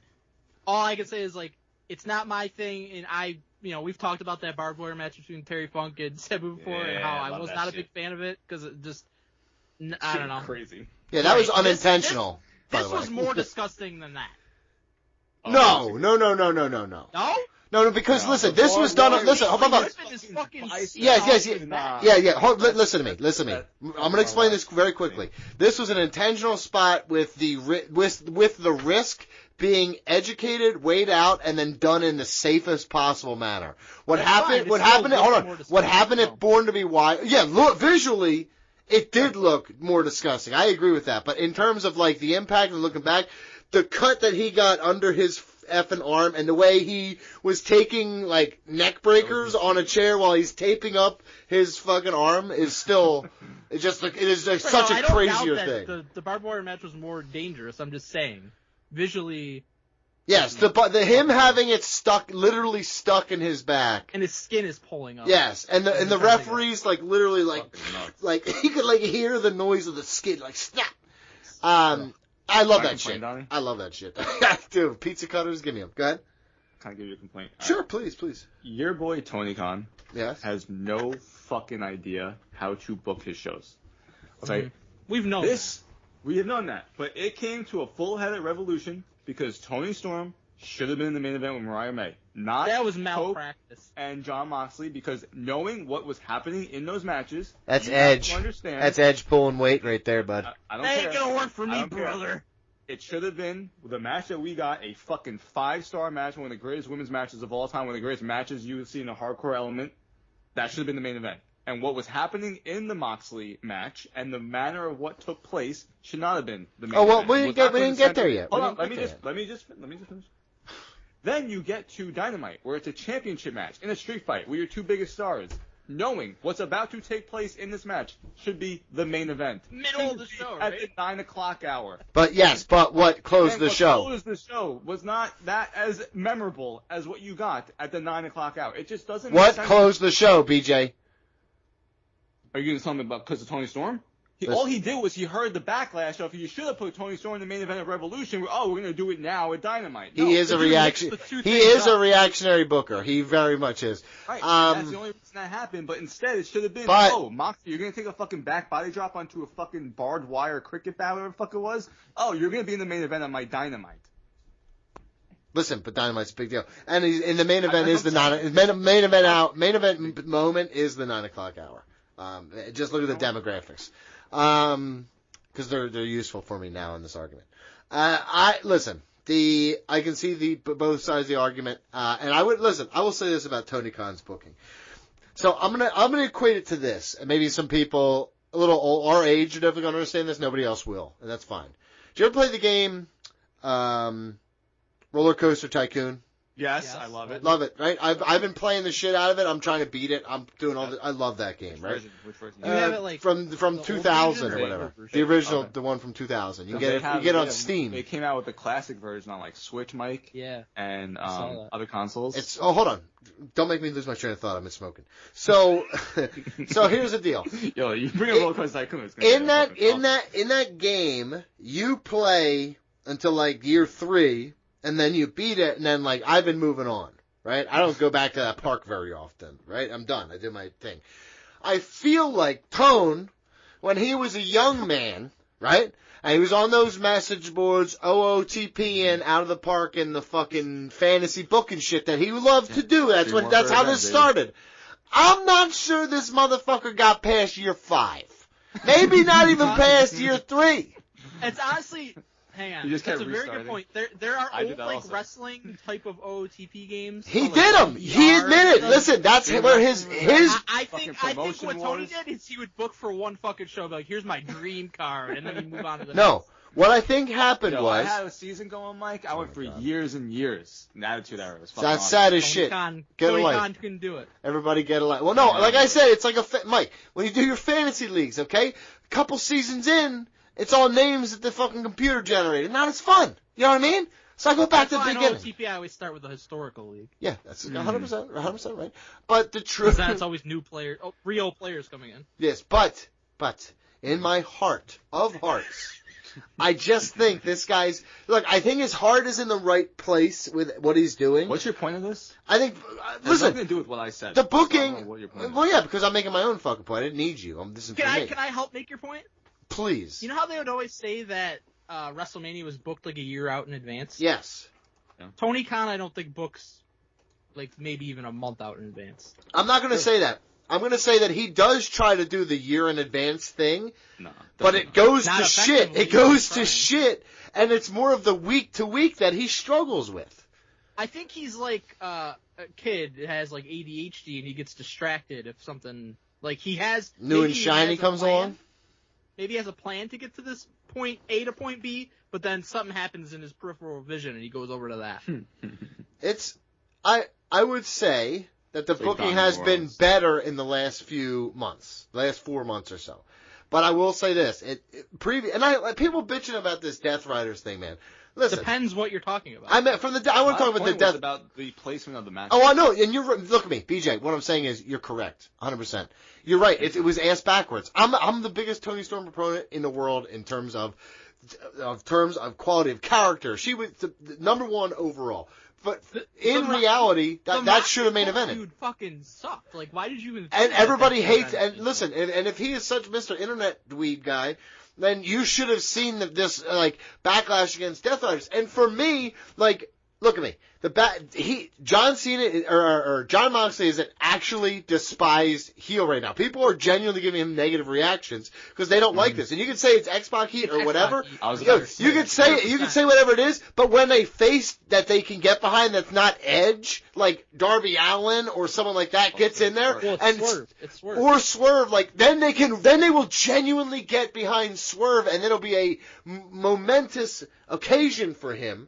And I understand, but the stuff with Edge felt very forced. Honestly, I think it's Edge. I never liked him in WWE. I'm thinking he might be a plant. And I think we should get him the fuck out of here. I think he's the Vince Russo, and he's in there saying dumb shit to a bunch of people. He's making Christian worse. It's like everybody's gone downhill since he showed up, dude. Yes. But John, no, I think what happens is you realize most wrestlers are pretty fucking stupid, and they needed someone like Vince McMahon who's just like, I got these ideas and this is the way we do it. You know what I mean? It's that order. That's big on Vince McMahon now. I think the more I appreciate him so much now, dude. I really do. I appreciate him. It just he could stand in that hurricane. Anyways, that Tony Khan. Hold on, real quick. We see it in WWE. We see it in AEW. It's a hurricane of opinions and thoughts, and every wrestler wants to do this, and Vince didn't give a shit about any of that. He's like, no, we're doing it this way. Thank you, though. I like that you came in. That's cool, but no, thank you. So, you want to talk about Revolution? What was your overall grade? Match moment, overall grade, Mike. Match was obviously Toni Storm. Thoughts on Momo? Thoughts on Momo? Oh, I'll be honest with you about Momo. I had very high expectations for Momo because of what you say. Apparently, destroyed her ankle in this match. Well, that would make a lot of sense because I'll say this: Mercedes has consistently been having incredible matches. This was not great compared to many of her recent matches, especially against Chris Statlander. I was disappointed. I was expecting fast-paced, something crazy and awesome, and it just kind of plodding and not what I expected it to be, I guess. Can I tell you, it was also two heels, so doesn't always work. I don't think Momo really played a heel in that match. No, but she's a heel. Her character right now is a heel in all of her work that she does outside of this match. Oh. So maybe in this match. That did not translate to AEW programming. Yeah, well, there's some problems going on, yeah, obviously. Favorite moment also is probably just. I think the ending of Tony and Mariah May, how they made it the ending of a movie. That was very cool. I like how they did that. They still let RJ City book everything on the show. Is that who's booking this? Yes. That's been the rumor. I have to tell you. Because he understands this old movie shit. And also, AEW is incredibly fun. That show, he is very, very good. He's funny. I like him. It's very, very good. I saw him in ESW many years ago before I even knew who he was. It's hilarious. That's unbelievable. So he might know Super Beast. He might know. I think He it's should know. a strong bet that he Who knows. doesn't? He does. Yeah, he's like, who? Super who? No selling him. No selling him. Giving him nothing. Grade, I'll give the show like 7.5 out of 10. Here's what I'll say. No matter There's a lot what, of good matches, but there's also a 9-hour long show, stuff that didn't have to be on here. it's the same exact conversation we have every time. Match feels It is the same conversation. It's the same exact conversation we have every time. You guys, listen, Kyle Fletcher and Ospreay, fucking awesome match. Omega, Takeshita, awesome fucking match. Love it, love it to death. I really liked Bobby Lashley and Benjamin against the Outrunners. I like the Outrunners. I thought it was super fun, dude. Melt's hated that match. Now, he's dumb. I don't get. Don't listen. Insane. So don't bring him up when I'm doing this shit. We got 3 half-hour matches in a row to close out the show. Right. Yep. It was crazy. Listen, I'll say the first. Hope should have been 15 minutes tops. I will say, and listen, this is from the bottom of my heart. First 2 of that 3, I actually was like, I was still loving it. Like, that's the New Japan style. Those 2 guys, those 4 guys work that style. That's perfectly well done. That main event, that felt like 30 fucking minutes. I was like, is this still going on? Okada and Brody King, fine match, but it's just like, okay, we gotta get Okada on the card. Like, you didn't need that. No, and you're right. Listen, this is the what you're getting Honestly, with Hangman named JF could have made it at the Dynamite. Yeah. If we're being honest, it was a solid match. I thought that was a really good match. I really did like that as an opener. We had a fucking running tombstone fucking pile driver onto a steel chair. I know. Didn't matter. Didn't fucking matter. And that's part of my issue with AEW. No move matters. Nothing matters. Mm-hmm. They did in the steel cage match. I'm getting that shirt. Styles Clash. Then they fucking hop out. They're already on the top of the cage. Like, it's just. Can I tell you something? It's so obvious you guys are pussies with no fighting spirit. That's all I fucking know. You're just a little bitch. You've never taken a pile driver on the concrete and fucking stood up. Doesn't watch the show live. When you watch it live and you see essentially the same type of match every fucking segment, it just wears on you. And there's no real variety to it. It gets boring. Like, even though you realize, like, you're watching, like, some guys that are great wrestlers, when it's the same thing over and over and over again, it loses its impact. Yeah. I think that AEW would benefit from, I hate to be the one to say this, a creative team. It would benefit from a creative team. It also benefit from the WWE idea of much smaller cards. Yeah, dude, 6 to 7 matches would have been perfectly fine. Well, look, WWE's giving you that. They're going to give you something different. And I'm fine with that. Right. If that's how you differentiate yourself, good. Length is better. You know what I mean? Don't apologize for length. Match placement does matter. You have to have the ebb and flows of a pay-per-view card. And, again, Toni Storm and what they were doing, and knowing she was going to win against Mariah Way. Knowing the outcomes of both matches, I think it should have been obvious to everybody. And what took place in the Moxley match was so fucking dumb with Cage. You could have buried that in the middle of the card too, by the way, which would have been fine too. It's so dumb. Cage had a fucking guaranteed contract that he didn't sign. Real quick, did you during the match? Yeah, did you see his interview after though? No. It was very fun.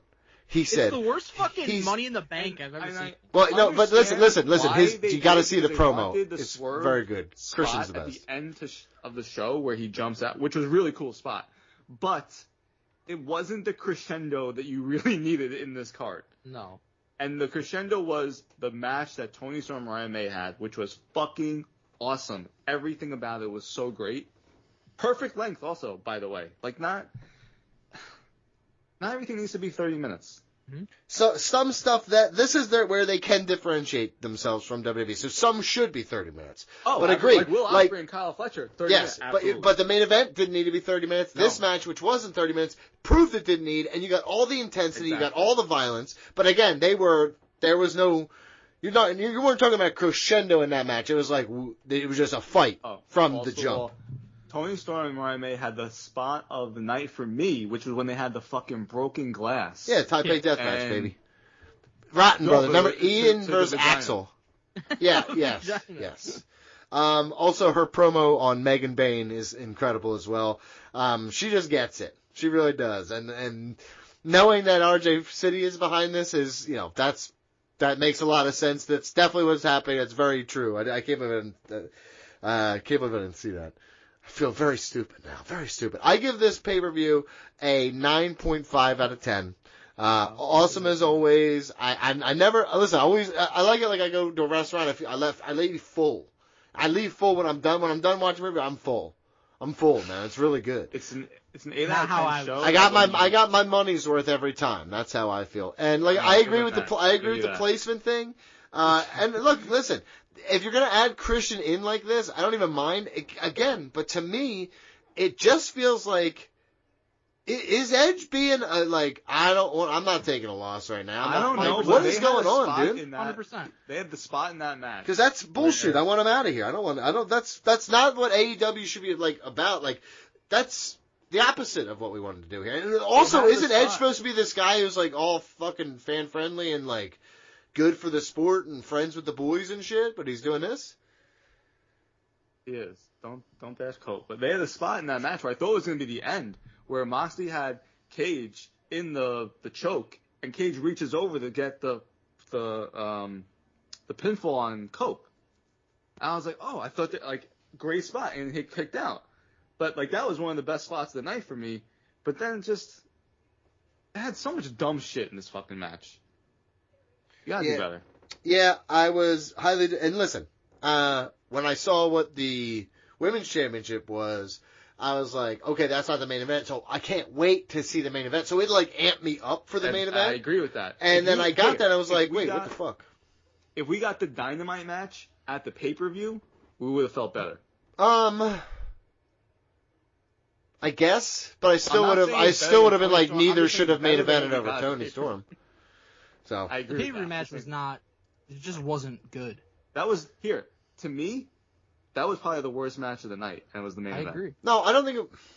Oh, I guess in the I still liked the match itself. I didn't hate the layout of the match or what they were doing or once Christian. I like Christian, so it was 15 minutes were kind of plotting. The match was not good, and part of it was placement because we saw Tony and Mariah, and then we saw the two fucking 30-minute matches, and then we got this match, and it was just boring as Which fuck. was much more of a WWE style kind of. Almost every match had a hardcore element. Yeah, well, guess what, dude? This is where the big boys play. Right, but when you get to the main event, you've seen everything you've already seen. You need well, that's where I think the creativity or the continuity of a creative team would be nice. It's like, hey, well, listen, dude, I know you want to do a barbed wire spot here, but we have one scheduled here, so maybe we kind of space them out, or maybe we kind of not do that spot here or something like that. So, but what the fuck do I know? Yeah. Yeah. So. My grade was 9.5 out of 10. Incredible. Great matches, great moments. AEW Dynasty, Kenny Omega versus Ricochet versus Speedball Mike Bailey. That is for the International Championship, and we're going to definitely be getting a combination. We're already kind of talking about it over here of Okada, Omega combining their championship. So that Intercontinental Championship. Yeah, they're just going to, whoa, dude. The Continental Championship. Yeah, there we go. Flip it around, dude. Yeah. You can't, is it copyrighted? What's could they do Intercontinental? I mean, New Japan had the IWGP Intercontinental Championship. Yeah, could they just do an Intercontinental Championship? Fuck it, if you could do it, do it, dude. Yes, they fucking should. Yes, you make it look like it, just slight differences. Change the logos. Jon Moxley versus Swerve for the AEW World Championship. I gotta tell you. Swerve better win. I don't think Swerve's winning here, dude. I think that John, you know what got me? I was watching a Mox promo, and I love Mox work, so he's cutting a promo. I'm loving it. He 2 times in the promo, and then another time since then, he keeps mentioning a mountain, something to overcome. I gotta get over this mountain. I gotta do this thing. I think it's Darby Allin. I think Swerve loses this, and I think Darby Allin comes back, and Darby's the one who takes the title from him. Is he healthy? I don't know. But I just feel like he keeps talking about fucking mountains, bud. I don't know. Here's the thing. Mox... Did he climb it or no? I don't think so. Mox beat Bryan. Didn't he get injured? He hurt his foot. That was a long time ago now. I thought that's why he wasn't around. But here's Mox here's none of us doing our review. Good. right? Moxley Bryan. Yes, Moxley beat Daniel Bryanson. Like, they need him to have... Well, why don't you bring Daniel Bryanson back? I would love that. But my point is, like, they kind of need him to have a great or a lengthy title reign because you beat the guy. Like, Bryan was the face of the company. If he's being a heel, you know what I mean? If he's being a heel, he's getting the reaction that they want. People don't like the group. You can say it's X-Pac heat or not, but he's getting heat. People fucking are freaking out. This is a big deal. So, whether or not, like, that booking of that main event sucked. I think Bryan Danielson is booking this, and he's undermining it on purpose. No, don't do that. Like, listen, I know it's hard for you to watch your dude Edge be exposed for a fucking Hulk Hogan light syndrome right here, which explains all his championship runs in WWE, because he must have been giving Vince some sloppy stuff. Awesome. Good for him. Good for both of them. No, it's not. It was predatory, is what it was. I think Edge have even put over in AEW? I think Edge is a fraud. He's a fraud. I think Edge is a fraud. He didn't break it. He broke his leg trying to fucking cement his legacy as this fucking cool dude. But that fucking spot was stupid to begin with. Shouldn't have been doing that. No, that's him. That's him. See, he's trying to do dumb shit. He's like, oh look, I'm Mick Foley, and he's just not even in his shadow. I can't believe we talked for this long about a show that happened weeks ago. It's great. It's been great. AEW's been great, dude. Let's wrap this up. Also, Megan Bayne versus Toni Storm is going to be awesome, too. That's good. Seems too soon to be doing that, but yeah. Yeah, I said that, too, but, here we are. Did you? Yeah, I did. I literally did earlier, but that's fine. Nothing yet for the Stand Deliver card. That's good. Hall of Fame class. A bunch of people don't deserve it. Triple H, Lex Luger, Michelle... Yeah, but it's like... Come on, dude. Come on. Michelle McCool and the natural disasters. Like, I get it. Hurricane Typhoon, I get it. Like, cool. I love them. John Tent is dead, dude. Okay, but Typhoon's not dead. I know, but like, I don't know, man. I was hoping for other tag teams. I didn't get them. I was hoping for a star. I got Triple H. I was hoping for a not murderer. I got Lex Luger. I was hoping for a non-skeleton. I got Michelle McCool. This shit sucks, dude. This shit sucks. He has some very specific wants for this favorite. Yeah, everybody's got categories. Everybody's got categories. Patreon poll results. Well, a couple weeks ago, we did the top 10 list for the best WWE WrestleMania entrance sets ever. You guys want to take a guess on who came in first? BG, because he voted for himself. I will say me. Because you voted for yourself? No, I don't care enough to go on. He does, though. Well, Mike, you came in last. Yes! Yeah, I didn't vote for myself. And Donnie and I came in first. Oh, so BJ definitely... I won. Yeah, you actually won. I won. That's wild, dude. You're such a bitch, too, by the way. You voted for me on Ring Rust Radio. Mm-hmm. Patreon. Interesting. Chris Peterino says, for once I actually want to vote for Donnie just because he actually did research and tried this time. But I still gotta go with Mike. Oh, yeah. There's my vote. And Clint Williams says, I'm just here to get fired. So I don't get fired, excuse me. Oh, that's a really big difference. That's a really big difference. You just fucked up there, dude. Holy shit. It's alright. Those are all the comments. No one else commented. Thanks, guys. I think I might have actually won, hearing that information. No. Recount. You lost. Recount. You had 14% of the votes. I literally... that means you had 4. Patreon shout-outs. Go ahead, let's hit it. You start, BJ. George Cruz. Mike? Vincent Emerson. Oh, the tubber himself, Andrew Skeens. What the fuck? Adil Gulrez. George Sparrows, who hates us. He loves us. Jim Del Chapo, who's out on a yacht right now looking down his nose at someone else. Nice.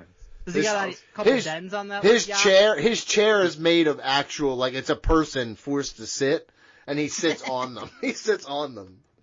Damn, must Alex be nice. Pandolfi. Yeah. Colin Yarger. DDMCY, baby! Throwing hand signs up, dude. Yo, Donnie sucks. It just says Donnie sucks. Wait, what? I know who that is. I know who it is, too. Who? I saw it in the I'm email. not going to tell you. Oh, please. I'd like to. I listen. saw it said Donnie sucks. I was like, who is this fucking magical person? Is it somebody we love? It's Reggie. Yeah, it's somebody we love. Oh, hell yeah. Yo, by the way, Reggie, thanks for the money. Someone BG and I love, at least. Hey, Hell yeah. thanks for the money, bud. Wink. Somebody said on the Facebook page that they were coming to Philadelphia and if they should try to meet me. And the responses were very fun. And Reggie was like, dude, watch out, he's going to drug you. And I responded saying, like, you literally asked for them. And he was like, don't blame the victim. Don't blame the victim. But yeah, I told him, if he want, you know me, I'll take you to the, go-karts. Dungeon. Yeah. Kevin Creel. Momo. Momo. I know Momo. Vic and K. Domblage. And Vince Damore. Thank you. Honestly, thank you to everybody. Yeah, and honestly, look at me. Our executive producers. And look at me. Over at patreon.com/ringrusradio. Fuck you, Donnie. No. Truthfully, right there, I want to talk to you real quick. If you're not on that list, kind of an asshole. We need you now more than ever, dude. 2025. Yeah, seriously, dude. It's 2025. Life is dying. If you want this show to continue, we need your support. We're going to have to start paying monthly for services, I think. We're going to have to. We're going to have to. So, I mean this. We do this show. This is a lot of time. I know people are like, you take weeks off. I'm like, we don't because we record shit. We've never taken a week off. 14 years, baby. Dude, can I tell you something? Hey, Jerry Seinfeld wasn't there every Tuesday, okay? He fucking recorded them all at one time. That's a great point. Fucking come on, sure, you still love him? He wasn't actually doing live shows for you guys. Yeah, Jesus Christ. I think this is fucking Broadway every day in your fucking ears? Fuck you. But give me your money first, okay? Because I mean that shit. We do a lot. Even if it's $1. Just fucking, listen, you waste your money all the fucking time. Waste it on us. Okay? Yeah, we're a waste. Yeah, hell yeah. Yes. Let us be your waste. Let us be your, Sign listen, up, one less coffee a month and you can support us. Go there to hear, shut the fuck up. Go there to hear the air-free version of our podcast, get early access to upcoming retros such as Major League and Batman Forever. We recorded that today. We also recorded our next match draft for wrestlers such as Draft. Punk, The Rock. Subtle difference there, not list. We didn't say list. It's a draft. I know. I learned. Match draft for CM Punk, The Rock, and Bryan Danielson. We're going to pick the best matches of their career. Most importantly, though, sign up for our April draft, taking place Tuesday, April 22nd at 6 p.m. Eastern. We're going to create the best fast food menu. That's right. To draft every fast food item you can think of. It's going to be eligible. We're going to make the best menu. We're also going to do WWE Fantasy Season fucking 40. 40 years in the making. That's the draft. So if you sign up for one, you can join us for the other. We're finally catching WrestleMania. Bogo. Finally catching WrestleMania. It took us long enough, but we finally got there. I will say this to you as well. Starting in May, we lose Skype. So if you come on our show via Skype, most people do, you're not going to have that option anymore. So we're going to have to go to a different platform. So if that's a platform that you use, this may be your last opportunity if you're not moving up with us to a different platform. So get on, join for this draft. I want you as part of this fast food menu because I want to be picking from bottom of the barrel shit, dude. Yeah, you want that shit. I do. I want fucking, like, nasty shit. You know what I mean? Nice. No, I don't. Like crystals. I literally couldn't think of one thing that's nasty at fast food places. I'm like, I like all that shit. I like all that shit, dude. So I'm just thinking of something healthy. Like, one of those, what are the burgers that are fake meat? Oh, Impossible Burger. Yeah, fuck them. That shit. BJ, anything else? Please help us. Then let's move on. Hey there, wrestlers. This is Tish from the Suburban Slut Podcast. I heard you guys like to go to porn carnivals, cut dicks, and never apologize for length. So I wanted to formally invite you to come check out our new podcast. We talk about all things kinkery, sluttery, fuckery, and everything in between. Come on over to our house and let us know what you think. You can find us on Apple, Spotify, and Amazon for podcasts, or join our Facebook page, Suburban Slut Podcast. The door is open. What you waiting for? Come on in. Strangeness in the latest report. You gotta call Dirt Sheet Buster. Egregious lies anonymously sourced. You gotta call Dirt Sheet Buster. Scoop, scoop, scoop, scoop. No lies, no retraction. Scoop, scoop, scoop. Per a source that's interesting to know. Alright guys, it is time for the best segment of the week. It's Dirt Sheet Busters. It's just me, Mike Chiari, and my buddy Brandon Galvin. No big stupid idiot to ruin our fun, that being Donald Wood. Because he's a coward, and he knew that there were a whole lot of lies since the last time we did Dirt Sheet Busters. He didn't want any part of it. Oh, man. I can't wait to see which you chose. That's like the fun of it at this point. There's a lot out. Back in the day, I used to pick like 10 because there would be so many lies. Now I try to, quality over quantity. There's some pretty good ones this week, I must say. There's a lot of quality out there. Yeah. This first one's from, in a manner of speaking. The first one's from WrestleVotes. The follow-up to arguably the biggest heel turn in pro wrestling history was supposed to last as long as a normal Raw segment. Oh, okay. Think that's true? Doesn't sound right to me. I mean, I would say in the Netflix era, they had as much time as they wanted. It emerged following the show that WWE Raw plans had to change while the event was live because of the Cena Road segment running long. Oh, it ran long. WrestleVotes has reported on WrestleVotes Radio that the segment only went long because WWE allotted just 15 minutes for the opening exchange. The confrontation between John Cena and Cody Rhodes ultimately lasted around half an hour. Here's the quote. After speaking to sources regarding this past Monday's Raw, we were told the beginning of the show went longer than initially planned, as the opening segment between John Cena and Cody Rhodes was slated for just 15 minutes. Due to the overrun in segment number 1, much of the content then featured on WWE social accounts, such as the Maxine Dupree / Natalia / Alpha Academy segment, along with the Bayley Lyra Valkyria spot, were indeed planned for the live broadcast. In addition, the now slightly controversial matchup between Jey Uso and Austin Theory was planned for 8 minutes of in-ring action post Jey's commercial break entrance, which has of course ended much shorter. Several things. I think that there's almost no chance that they had John Cena turn heel, and then they were about to have his first time addressing the crowd since then, and we're like, all right, you got 15 minutes, bud. It took probably 10 minutes for him to make his way to the ring and soak in all the booze. That's true. So there's no way. Which they knew would happen. There's just no way. And he cut a very long promo, and Cody came out and he talked. There's just no way that they were allotted 15 minutes. I think that it's possible they were allotted like kind of a flexible amount of time, where they're like, play to the crowd, do what you got to do. But I don't think 15 minutes was even the floor for what they were allotted, because it was such an important segment. Oh no, we had to drop the Maxine Dupree Natalia Alpha Academy segment to the socials. I'll tell you, Mike, Natty always getting screwed by John Cena. She thought the Bellas were going to main event WrestleMania 29. She can't catch a break with the timing of a John Cena segment. But I just don't believe this. Like I said, a normal opening promo segment for Raw, that probably runs about 15 minutes. Yeah, I mean, Triple H used to have 25-minute segments back in 2000. Anytime the fucking Rock has a promo, that's true. It takes forever. This is on that level of importance, if not greater. John Cena cutting a promo about why he turned heel. So I am not buying that shit for 1 second.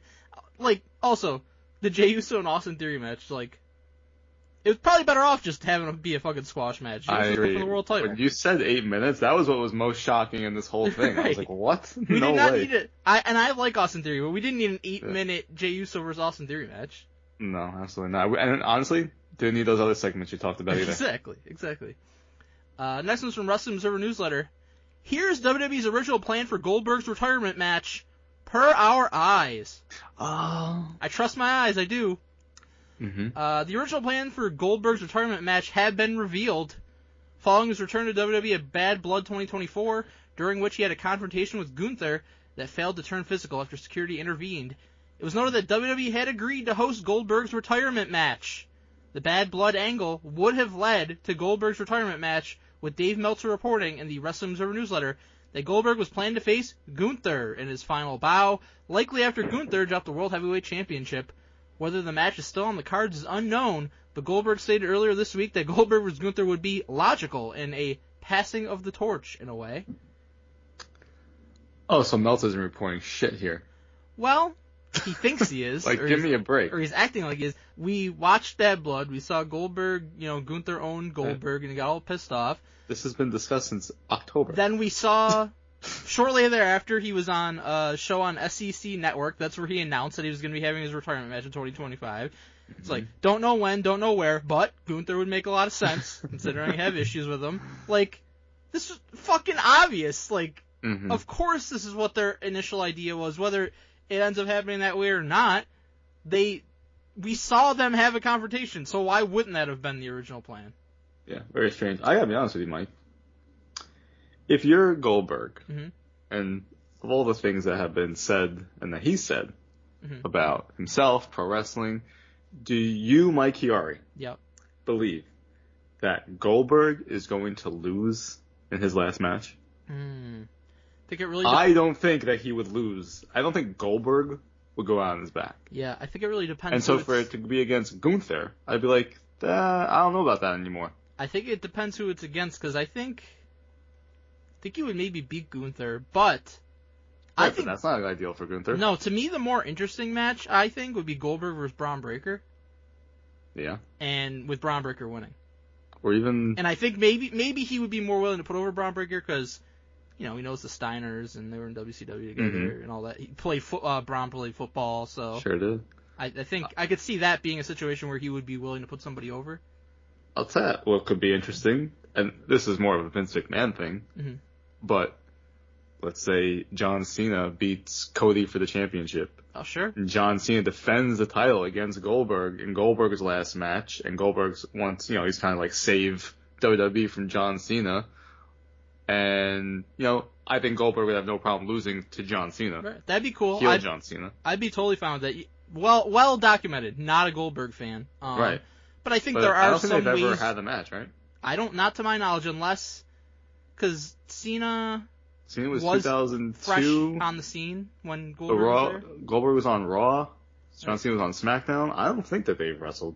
I don't think so. Maybe there was a squash somewhere along the way, but yeah, I think that'd be a good way to use them. I'd be fine with that. Next one is from Fightful Select Espanol. You ever heard of this, BG? I've heard of Fightful Select. Have you heard of Fightful Select Espanol? I didn't know that they to be honest with you. Does George Cruz run this? You know what? I don't know if that's fucked up or not that you said that, but George is a subscriber of Fightful Select. And he knows Espanol, so it totally is not fucked up. I don't know if he does or doesn't. I can't confirm or deny. That's true. He's very... he's like a gatekeeper about his Spanish. So I might know more Spanish than George Cruz does. Either way. WWE has officially signed someone per our eyes. Our eyes are getting a workout this week. My eyes are being strained. Rey Fenix has officially signed with WWE. Let's go. Fightful Select Espanol has reported that Rey Fenix has put pen to paper on a deal with WWE. The plan as of now is for Rey Fenix to debut as part of Friday Night SmackDown, although the exact date of when he will debut is unknown. There's no word on when Rey Fenix officially signed with WWE. His signing with the company was all but confirmed last week when his debut was teased in a vignette on the March 14th episode of SmackDown. Oh, so it aired already. So, the vignette was shown. It was obviously for Phoenix, and it was shown on SmackDown. And then Fightful Select Espanol the following week shows up and says, you know what? It's official. He signed with WWE. And you know what else? He's going to be on SmackDown. Oh, my God. Thanks for letting me know. Unbelievable. I do feel like it would be a great Seinfeld type of bit where it's like, just throw Espanol at the end. They'll believe it that way. I feel like this is like fucking made up because I never heard of this before. It had like hardly any followers on Twitter. Fightful Select Espanol.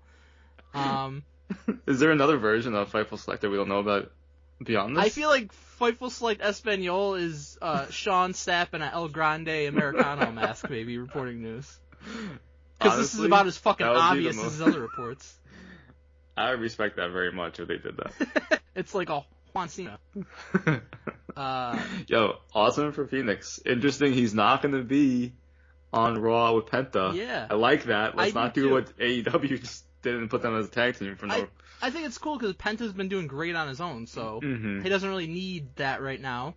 But eventually you can put them together or, feud or be a team or whatever. So, I like it. They're both great on their own. Like, in fucking Lucha, they were never, like, even acknowledged as brothers. Adversaries, yeah. Next one's from Fightful Select, regular, not Espanol. Right on cue, Sean Sapp drops a Cope PR piece. A little copium here. Dude, when I saw this over the weekend, what the hell's going on there? That's the Cope. That's the Cope siren. I couldn't believe my eyes that are getting a workout today, but over the weekend I was like, what the why are you putting this out? Oh, I know why you're putting this out. I know the discourse going around one of my favorite wrestlers of all time. It all made sense when you thought about it that way. Yep. At WrestleMania 39, Edge, now known as Cope. 2 years ago. Yeah. Edge, now known as Cope in AEW, which is disgusting no matter how many times I hear it. Wrestled his final match on the grandest stage of them all, taking on the Demon Finn Balor inside Hell in a Cell. Good match. Really good match. Edge defeated Balor in the match, ending their months-long feud. In the aftermath, Balor went on to compete in the World Heavyweight title picture, whereas Edge ended up parting ways with WWE, signing with AEW later in the year. However, it has been reported by Fightful Select that the original plans for the match were very different. It is noted that Finn Balor was originally planned to emerge victorious in the match, with Edge being very much on the side of this happening also, with him wanting to put Balor over. However, the re-emerging presence of Vince McMahon around the WWE creative team at the time led to him having an influence in changing the match result as he selected Edge to win instead. Okay. First off, sorry to cut you off, yeah, Mike. Go ahead. Two things. Yep. First thing, was Vince McMahon actually around for that? Because if I recall, that was a Triple H booked WrestleMania. Triple H undoubtedly booked and then the whole WrestleMania. Wasn't it the following day that they sold, and then Vince was around? Well, for a it was the bit? following day. I don't think they sold yet, but the whole thing was like that they announced. Vince showed up at Raw and he was backstage, and that's why Raw sucked. That's like what happened. Like, you know. Right, and Brock fucking turned on Cody out of nowhere, which is awesome. Right. So this is a Triple H booked WrestleMania. Roman went over. That was awesome. Great decision by Triple H. Second. Yep. Did or did not Finn Balor brutalize I was gonna say Edge's wife in front of the entire world? And this is the blow-off match in Hell in a Cell that everyone knew the face is going to go over. Yes, going into this, there was no doubt in my mind that Edge was going to win. Right. Because the whole thing was that was the feud. Judgment Day were fucking destroying him and killed Beth Phoenix, basically. They turned on Cope. Yep. They turned on his wife. I believe they beat him at prior pay-per-views. Right. So it was very clear as fucking day. Don't give me this bullshit 2 years later that Adam Copeland was going to lose to Finn Balor. That was never going to happen. And the only reason it's coming out now is because people are saying that Cope doesn't put anyone over in AEW. Right. So for people let's make up a fucking thing of, 2 years ago he wanted to put over Finn Balor, but Vince said no. For people that aren't aware, that is the narrative that's going around, is that Cope, it's like fucking Cope Hogan. It doesn't work for me, brother. He's not putting anybody over in AEW. The only way I'll put somebody over is if there's some fuck finish with the Money in the Bank cash in or interference or whatever. Honestly, seems pretty true. So, it seems pretty true that he doesn't want to put anybody over. I don't care. Good for him. But hey, you know what? Who should he put over in AEW at this point? Yeah, good point. He don't really have anyone. But because Sean Sapp, whether he wants to admit it or not, he is very much biased toward AEW, so a lot of what he does is damage control for AEW framed as reporting or whatever. He knows he has a following, he knows he has a lot of people tricked, and he'll use that to his advantage to help further AEW. He would never admit that. It's a fact. I can see it from the outside looking in. I think anybody who's being realistic can see it from the outside looking in. Right. And Vince is the easy scapegoat. Right. And the whole thing he did was I said 2 years ago that I had this, but I couldn't report it then. But a subscriber who's really nice to me asked if I could report it, and now now I can report it. What information did you or did you not have then to now that you were able to report it now? I'll tell you what the information is. The information is that Cope is being called out as fucking the new Hulk Hogan, and that's why you did this. And you're right, 100% they use Vince as a scapegoat here because they know, that's the easy thing to do. Yeah. He's hated because and he's out of the business basically. So it's like, oh, just throw him in there, and everyone hates Vince anyway, so everyone will be like, oh yeah, fuck Vince, and Cope is great. Right. So Edge, I think, was always planned to win, and he did win. I have no idea if he did or did not want to win, but it's irrelevant to anything else. Right. And yet we're hold on. First off, Edge and Jericho were like, hey, John Cena, you should put over the Nexus, right? Okay, we all agree that should have happened. Right. However, if Edge is over here campaigning for him to lose the blow-off match to Finn Balor, who fucking brutalized his wife with a concerto, whatever the fuck happened, that's bad booking. Right. That's not sending the fucking crowd home happy. That's setting up for another fucking match in your feud, which 100%. Where do you even go from there? Give me a break with that bullshit. On that note, BG, you ready for the honorary Dirt Sheet Buster of the week? Oh, I can't wait. It's Brian Gewirtz. Oh. For people who don't know, Brian Gewirtz, longtime writer and business partner of The Rock. Was a WWE creative team writer for a long time. I kind of believe he is to some degree again now. That's my understanding. He certainly has intimate knowledge of whatever The Rock is doing, because that's his right-hand man. So, we have a couple different reports, and then Brian Gewirtz rebuttals. So here's the first one from Meltz. This one is insane, by the way. The plan was for John Cena's heel turn alongside The Rock to be saved for the WrestleMania main event. However, the decision was made on the day of Elimination Chamber to do it there instead. 0% chance. 0. Less than 0. I'll say this, Mike. I won't say 0. I will say it was 100% discussed heading in that they were like, hey, this is a strong possibility. Just like here, this is the reason I'll say it, is because Vince McMahon told The Undertaker, hey, WrestleMania 30, you're going over Brock. Then, like, 2 hours beforehand, he's like, Brock's going over. Sure. So things do change the day of. But to say, like, how Melt is saying it, of like, it just came out of nowhere, yeah, we're going to fucking do it today. That's not happening.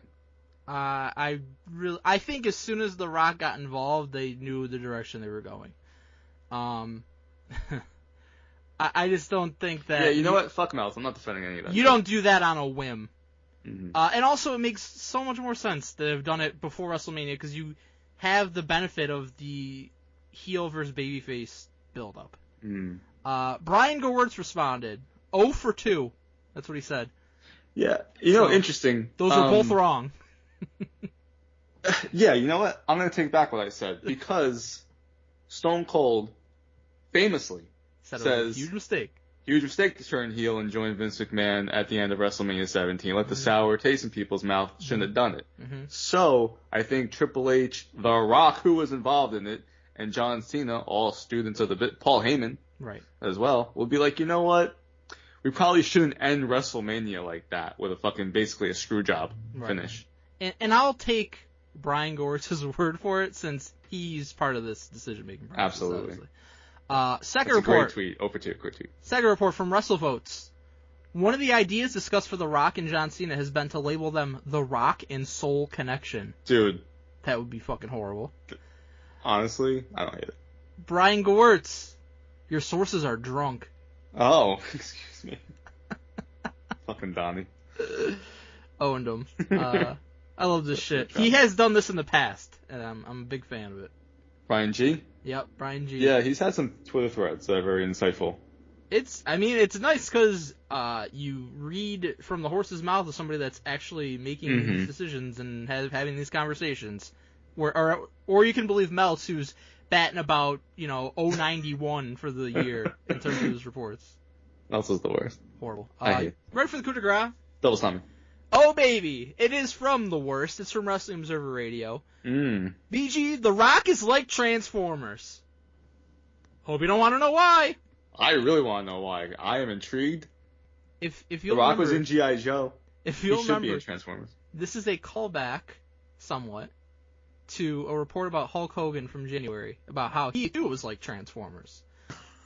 There was reportedly more than meets the eye to The Rock not being mentioned by Cody Rhodes or John Cena on the March 17th edition of Monday Night Raw.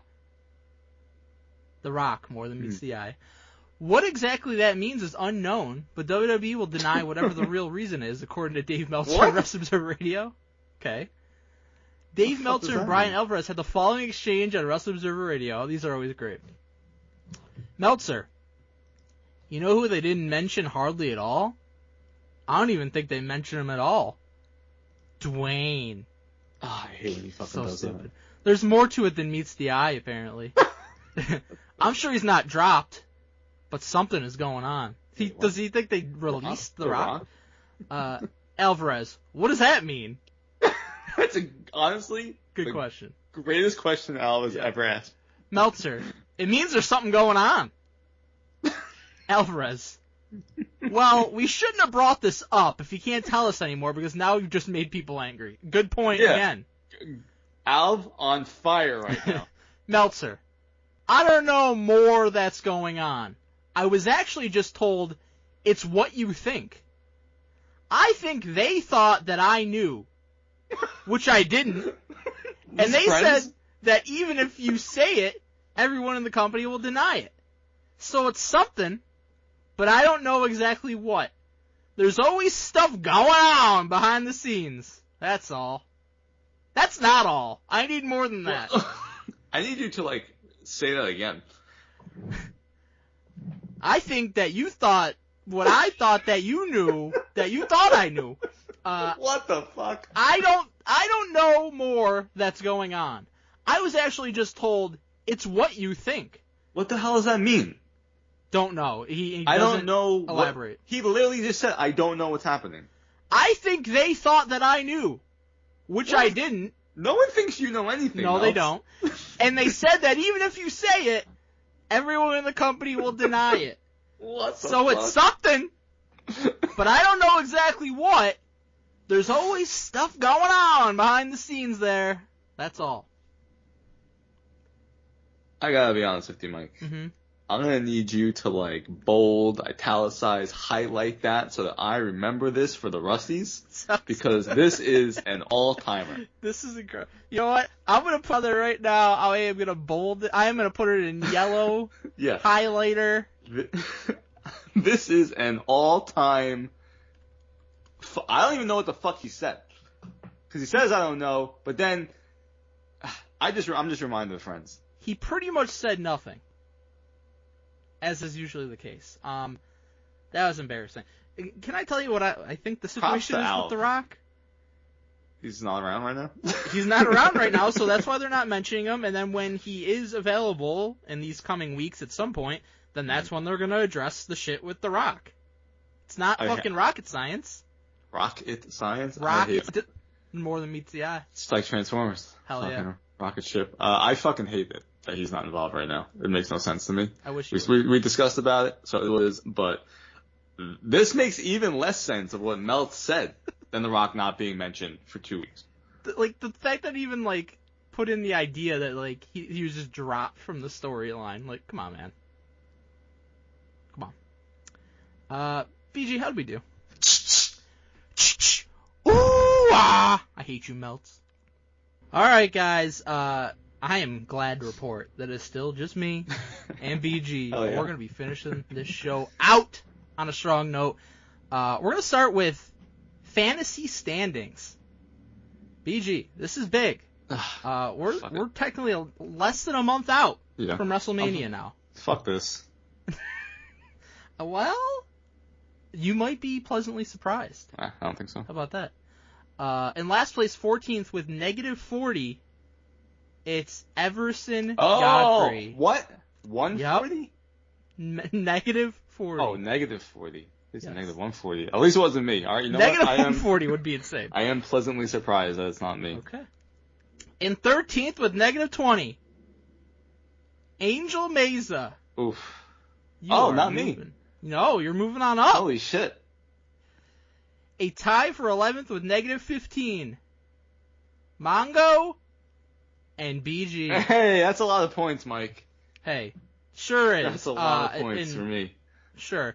You got a shot. got a shot to get above that 0 mark, though. I'll give you that. I gotta be honest, man. Mm-hmm. Jacob Fatu. Fucking killing me. The worst first round pick ever. Negative 40 points? What the fuck? I'm not entirely sure what they're doing with the U.S. title match, but I could see him winning it at WrestleMania. That's almost like double points. Yeah, 20 points. That'd be huge. Oh, yeah. In 10th was 0, fittingly, Donald Wood. Yeah, fuck him. Number 0 in my heart. Yeah, he's a piece of shit. In 9th was 17.5, Skeeter. It's a great man. Yeah, I like Skeeter. In 8th with 32.5, somebody that can be a great man, but chooses not to be on a daily basis to us, George Cruz. That is true. Mm-hmm. Just wakes up willingly to do that. Love you anyways, George, but be better to us. Please. Tie for 6th with 35, Reggie Gill and Daniel Hayden. It's a good duo. Strong duo. Reggie Gill. I did not realize it, but his name on Patreon is Donnie Sucks. Yep. Huge fan of that. Awesome. And I agree. Mm-hmm. In 5th with 40, Alex Pandolfi. Wow. Good job, Panda. In 4th with 67.5, Leon CK. Okay.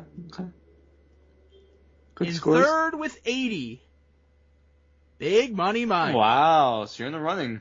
In the running, but it's going to be tough. In 2nd with 87.5, Jim Del Chapo. I picked that team. Should have picked it myself. Good job. Did you have a list, or you just picked it? No, I had no list. It was just my own. Should have picked that for yourself. Yeah. Telling me. And in 1st with 120. Oh, shit. Chris Jeter. Holy shit. Starting to run away a little bit. I drafted that team with the list supplied to me by Chris Jeter. So. Good list. Good list. I'll give him that for sure. Good job speaking. There you go. Looking at the list. Yes. You know, if Donald Wood was drafting his team for him, he would have not done that. Absolutely not. You know, you have to cross things off as they happen. Mm-hmm. It's a lot of work. Mm-hmm. I mean, yeah, it doesn't take much mental capacity to do it, but more than what Donnie possesses. Exactly. But yeah, Chris, kicking ass. I think I can get into 2nd at least, but I don't know if I can overtake him. I don't know. It's a lot of points. We'll see. Well, you have Stephanie, and she wrestles twice. She does. I hope she just continues wrestles to wrestle twice every week and wins. That'll be the same. All right, BG. It is now time for emails. Oh, yeah, I love emails. ringrustradio@yahoo.com is where people have been sending it, but Donald Wood wanted to make a change. He wants ringrustradio@gmail.com moving forward. Oh, I have to remember that. Yeah, he wants gmail.com moving forward because I don't know what the fuck he did, but we get, like, just spam mail constantly sent to It's all the porn he looks at. Email. It has to be. Mm-hmm. And since he refuses to do anything for the show, even show up, he can't just delete the emails and make it easier. So, ringrustradio@gmail.com moving forward if you could.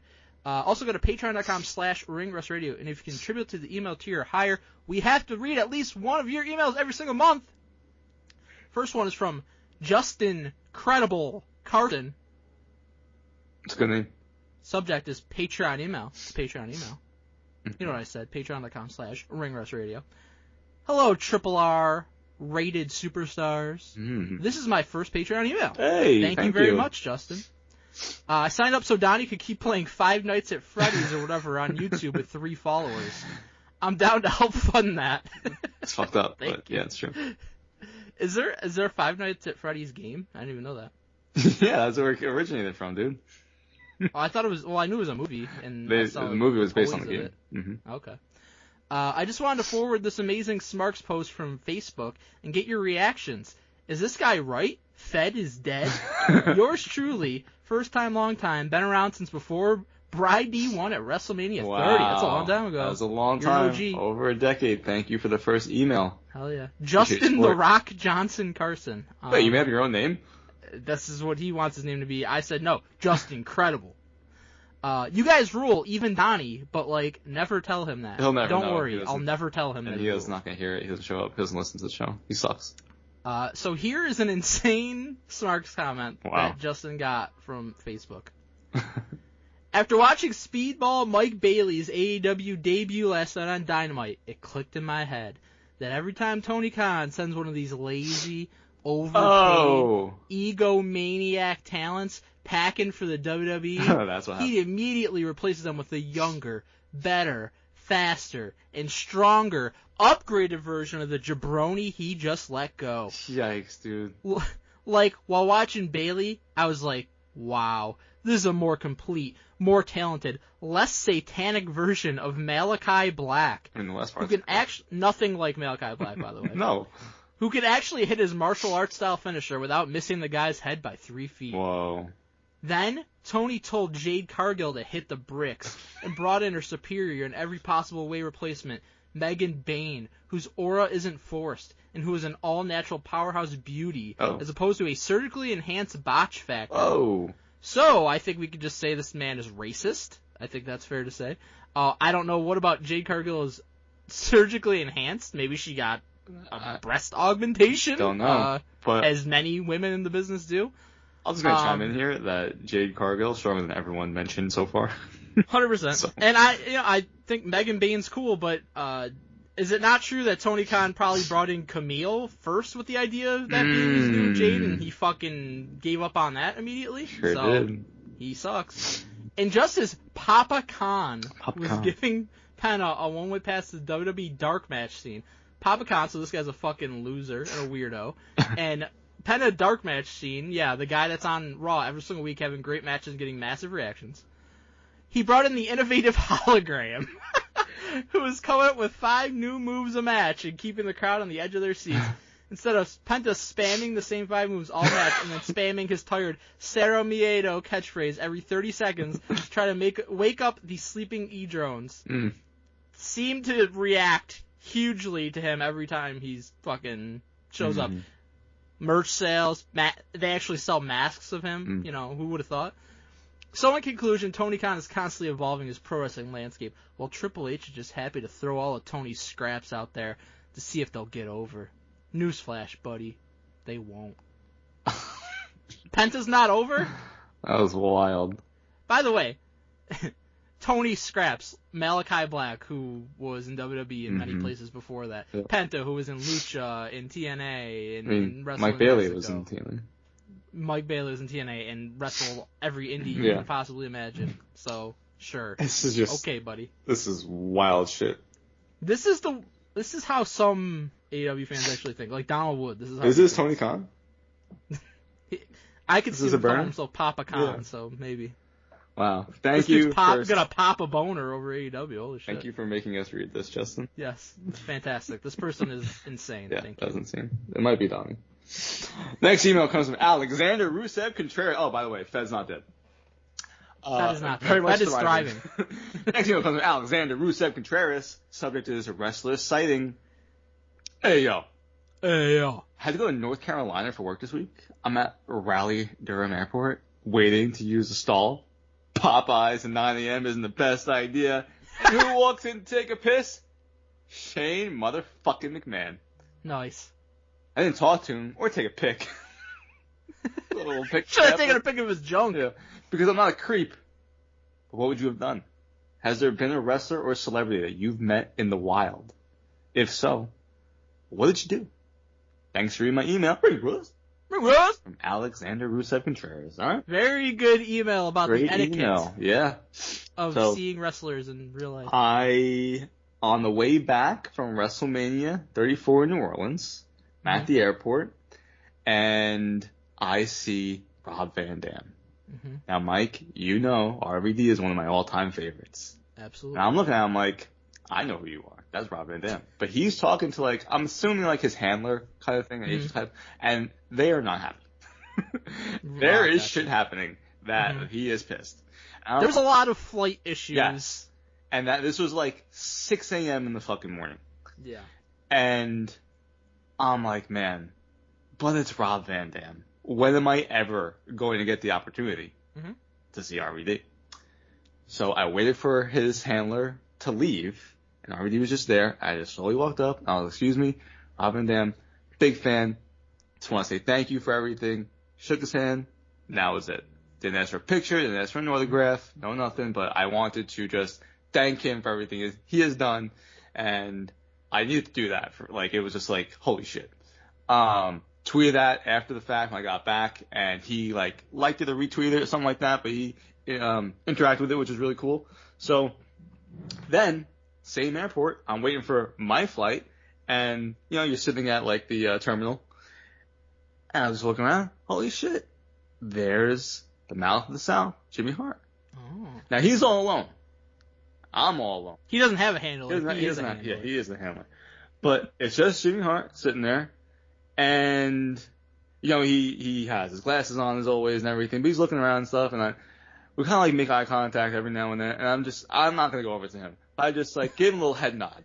And I recognize who you are, that you now know. I know who you are. Game recognized game. Exactly. I know who you are. You were a little fucking annoying on that WWE Legends House show. So that was a great show, though. That was a great show. But I was like, I don't really need to go over to you. But I want you to know, when you look my way, that I know who you are. There you go. And those are my stories. My stories of wrestlers in public. And that is the way you're supposed to approach it. So I have a similar story. Really the only time I've ever seen wrestlers out or about is the times that I went to WrestleMania. Yeah. Saw them at the airport, like you. Most of them, I just let them go. Braun Strowman had all kinds of people surrounding him. He can go. Okay. Exactly. Didn't bother with that. Lex Luger, I saw him, he was in his wheelchair. Yeah, I was with you with that.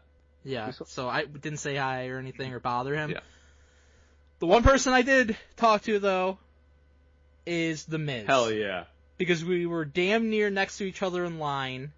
One of my all-time favorites. Mm-hmm. Had to at least say hi. Absolutely. And thank him, He's as you man. did with RVD. But I didn't bother anyone else. Mm-hmm. I've seen, Bills players or Sabres players of, random places in town over the years at dinner or at Dave & Buster's with their families.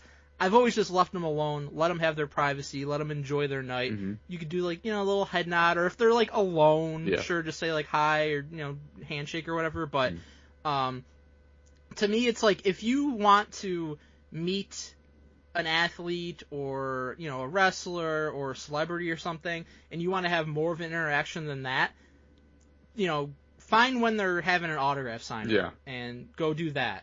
And most of the time, they'll be really cool, and you can have a great interaction. Otherwise, unless it's just a quick hello or whatever, and you're not disturbing them, I think that's the only thing that's okay. I think Alex 100% did the right thing to not bother Shane O'Mac at the pisser. If you're in the terminal, you just happen to walk past them, then I think it's totally fine to be say hi, tell them you're a fan. But for the most part, I think, leave the person alone, let them be. They're probably, always inundated with people bothering them. Mm-hmm. There's one of the most annoying fans I think you could possibly be is the fan that stalks people's flights at the airport or stalks where they're staying at a hotel. That's insane. And shows up for them to sign shit. That is stalker behavior. Mm-hmm. Do not do that, ever. But, like I said, if you just happen to run into somebody and it's not in the bathroom, but if it's just, out in the open, I think it's okay to say hi and say I'm a fan and that's it. But other than that, just let them be. Absolutely. Good email. Very good email. Alright, we are going to close it out with a email from Nathan, the Smart Collector, Tom Lanovich. Subject is Pure Gold. Patreon email, patreon.com/ringrustradio. Ring Rust Rapscallions. I don't have a question. Just wanted to share some smarks. Enjoy. Thank you, Nathan, because Donald Wood hates listeners and refuses to do smarks anymore. I can't believe that shit. That's insane. Yeah, it is pretty bad. Alright, number 1. My kids were uncomfortable with how Rick Swan moves his head until I showed them a clip of D'Lo Brown. Ain't nothing uncomfortable about that. That's just rhythm. It's just rhythm. You hear this? I sure do. What's going on? Scott Steiner. I think somebody, they approached Shane O'Mac in the bathroom. Number 2. Wyatt was like a rag doll being tossed around the steel cage. I had my Roman Reigns hand glove and wristband and t-shirt wearing them. Believe that. Believe that. That's an all-time classic. My hand glove. Hand glove and wristband and t-shirt wearing them. Number 3, Samoa Joe can commentate on me going for my morning wee and make it sound like the greatest thing in the world. Hell yeah. Samoa Joe was great on commentary when he was injured. Bury a drop of from a scrapped knee in cage match. A couple lame-ass chair shots and 2 poorly broken tables, and this is Extreme Rules? John Cena and Ryback? Really? That's the best you can come up with? I'm sick of lying to my kids and telling them this pay-per-view will be better and bloodier than the last. This is not the WWE I grew up with, and each event keeps disappointing me. No more money from me, signed Vince. MMA, here I come. 25-year fan saying goodbye, WWE. This dude's probably still watching WWE to this day, by the way. That's crazy, Mike. That must mean that's like 2012-ish? Yeah. Yep. Holy shit. Better and bloodier than the last. That's how long that's been around for, and we still reference it. Number 5, to close it out. I am disturbed to see what wrestling is all about today. The precious sport has gone down the drain. Wrestling is no longer a sport you can watch with your family. Let me point out a few. The attire of some wrestlers needs to be modified. It's like Matt Hardy. It really is Matt Hardy.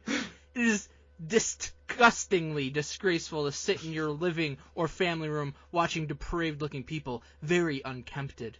The language is utterly and disgustingly abominable for your to watch and listen to interruptions of outside forces.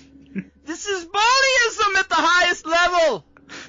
The Shields, the Wyatts family, if this is all the authorities have to offer, then they have failed the noble sport.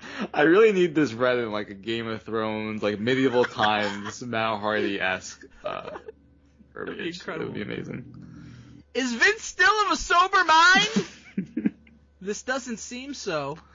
Triple H committed a moral crime. Many of us are very disappointed in his attitude at SummerSlam. So this is when he turned on Dan Bryan. That's crazy. 2013. Holy shit. The Shields are no different. Vince, are you going to allow those sort of depraved, unscrupulous, obnoxious, and unwarranted attitudes to continue? Where's the discipline in this sport? Should wrestling be discarded as a sport, or just an undesirable act for few people to watch? Vince, you have failed, and you should hire a team with the ability, capacity, to deliver what good, decent people want. RBD! Lost by disqualification? You are causing decent wrestlers to take dim views of the sport. The time is coming when you will not be able to attract decent youngsters. Finally, Biggie Langston needs to change his attire.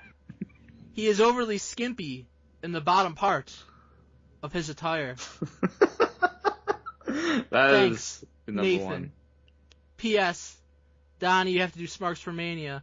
After what I did for you, watching AEW for the first time in years, only to see your girl Momo, I think I and everyone else deserve it. That is 100%. Great point. 100%. He won't that do it, is an all-time that fucking is Smarks. Number one. You can't go out on a higher note than that, I think. Great job, Nathan. Classics. Great job, Nathan. BG, I so enjoyed the last hour or so of this show. Absolutely incredible. Amazing. We should make this a regular thing, but for the whole show. I agree. Donnie should retire. He's a piece of shit. Absolutely. Guys, thanks so much for tuning in. Hope you enjoyed the show. Hope you especially enjoyed Smarks. I hope you enjoyed emails. Hope you enjoyed Fantasy Standings. Hope you enjoyed Dirt Sheet Busters. I know I did. Thank you so much for supporting us, and we'll catch you guys next week.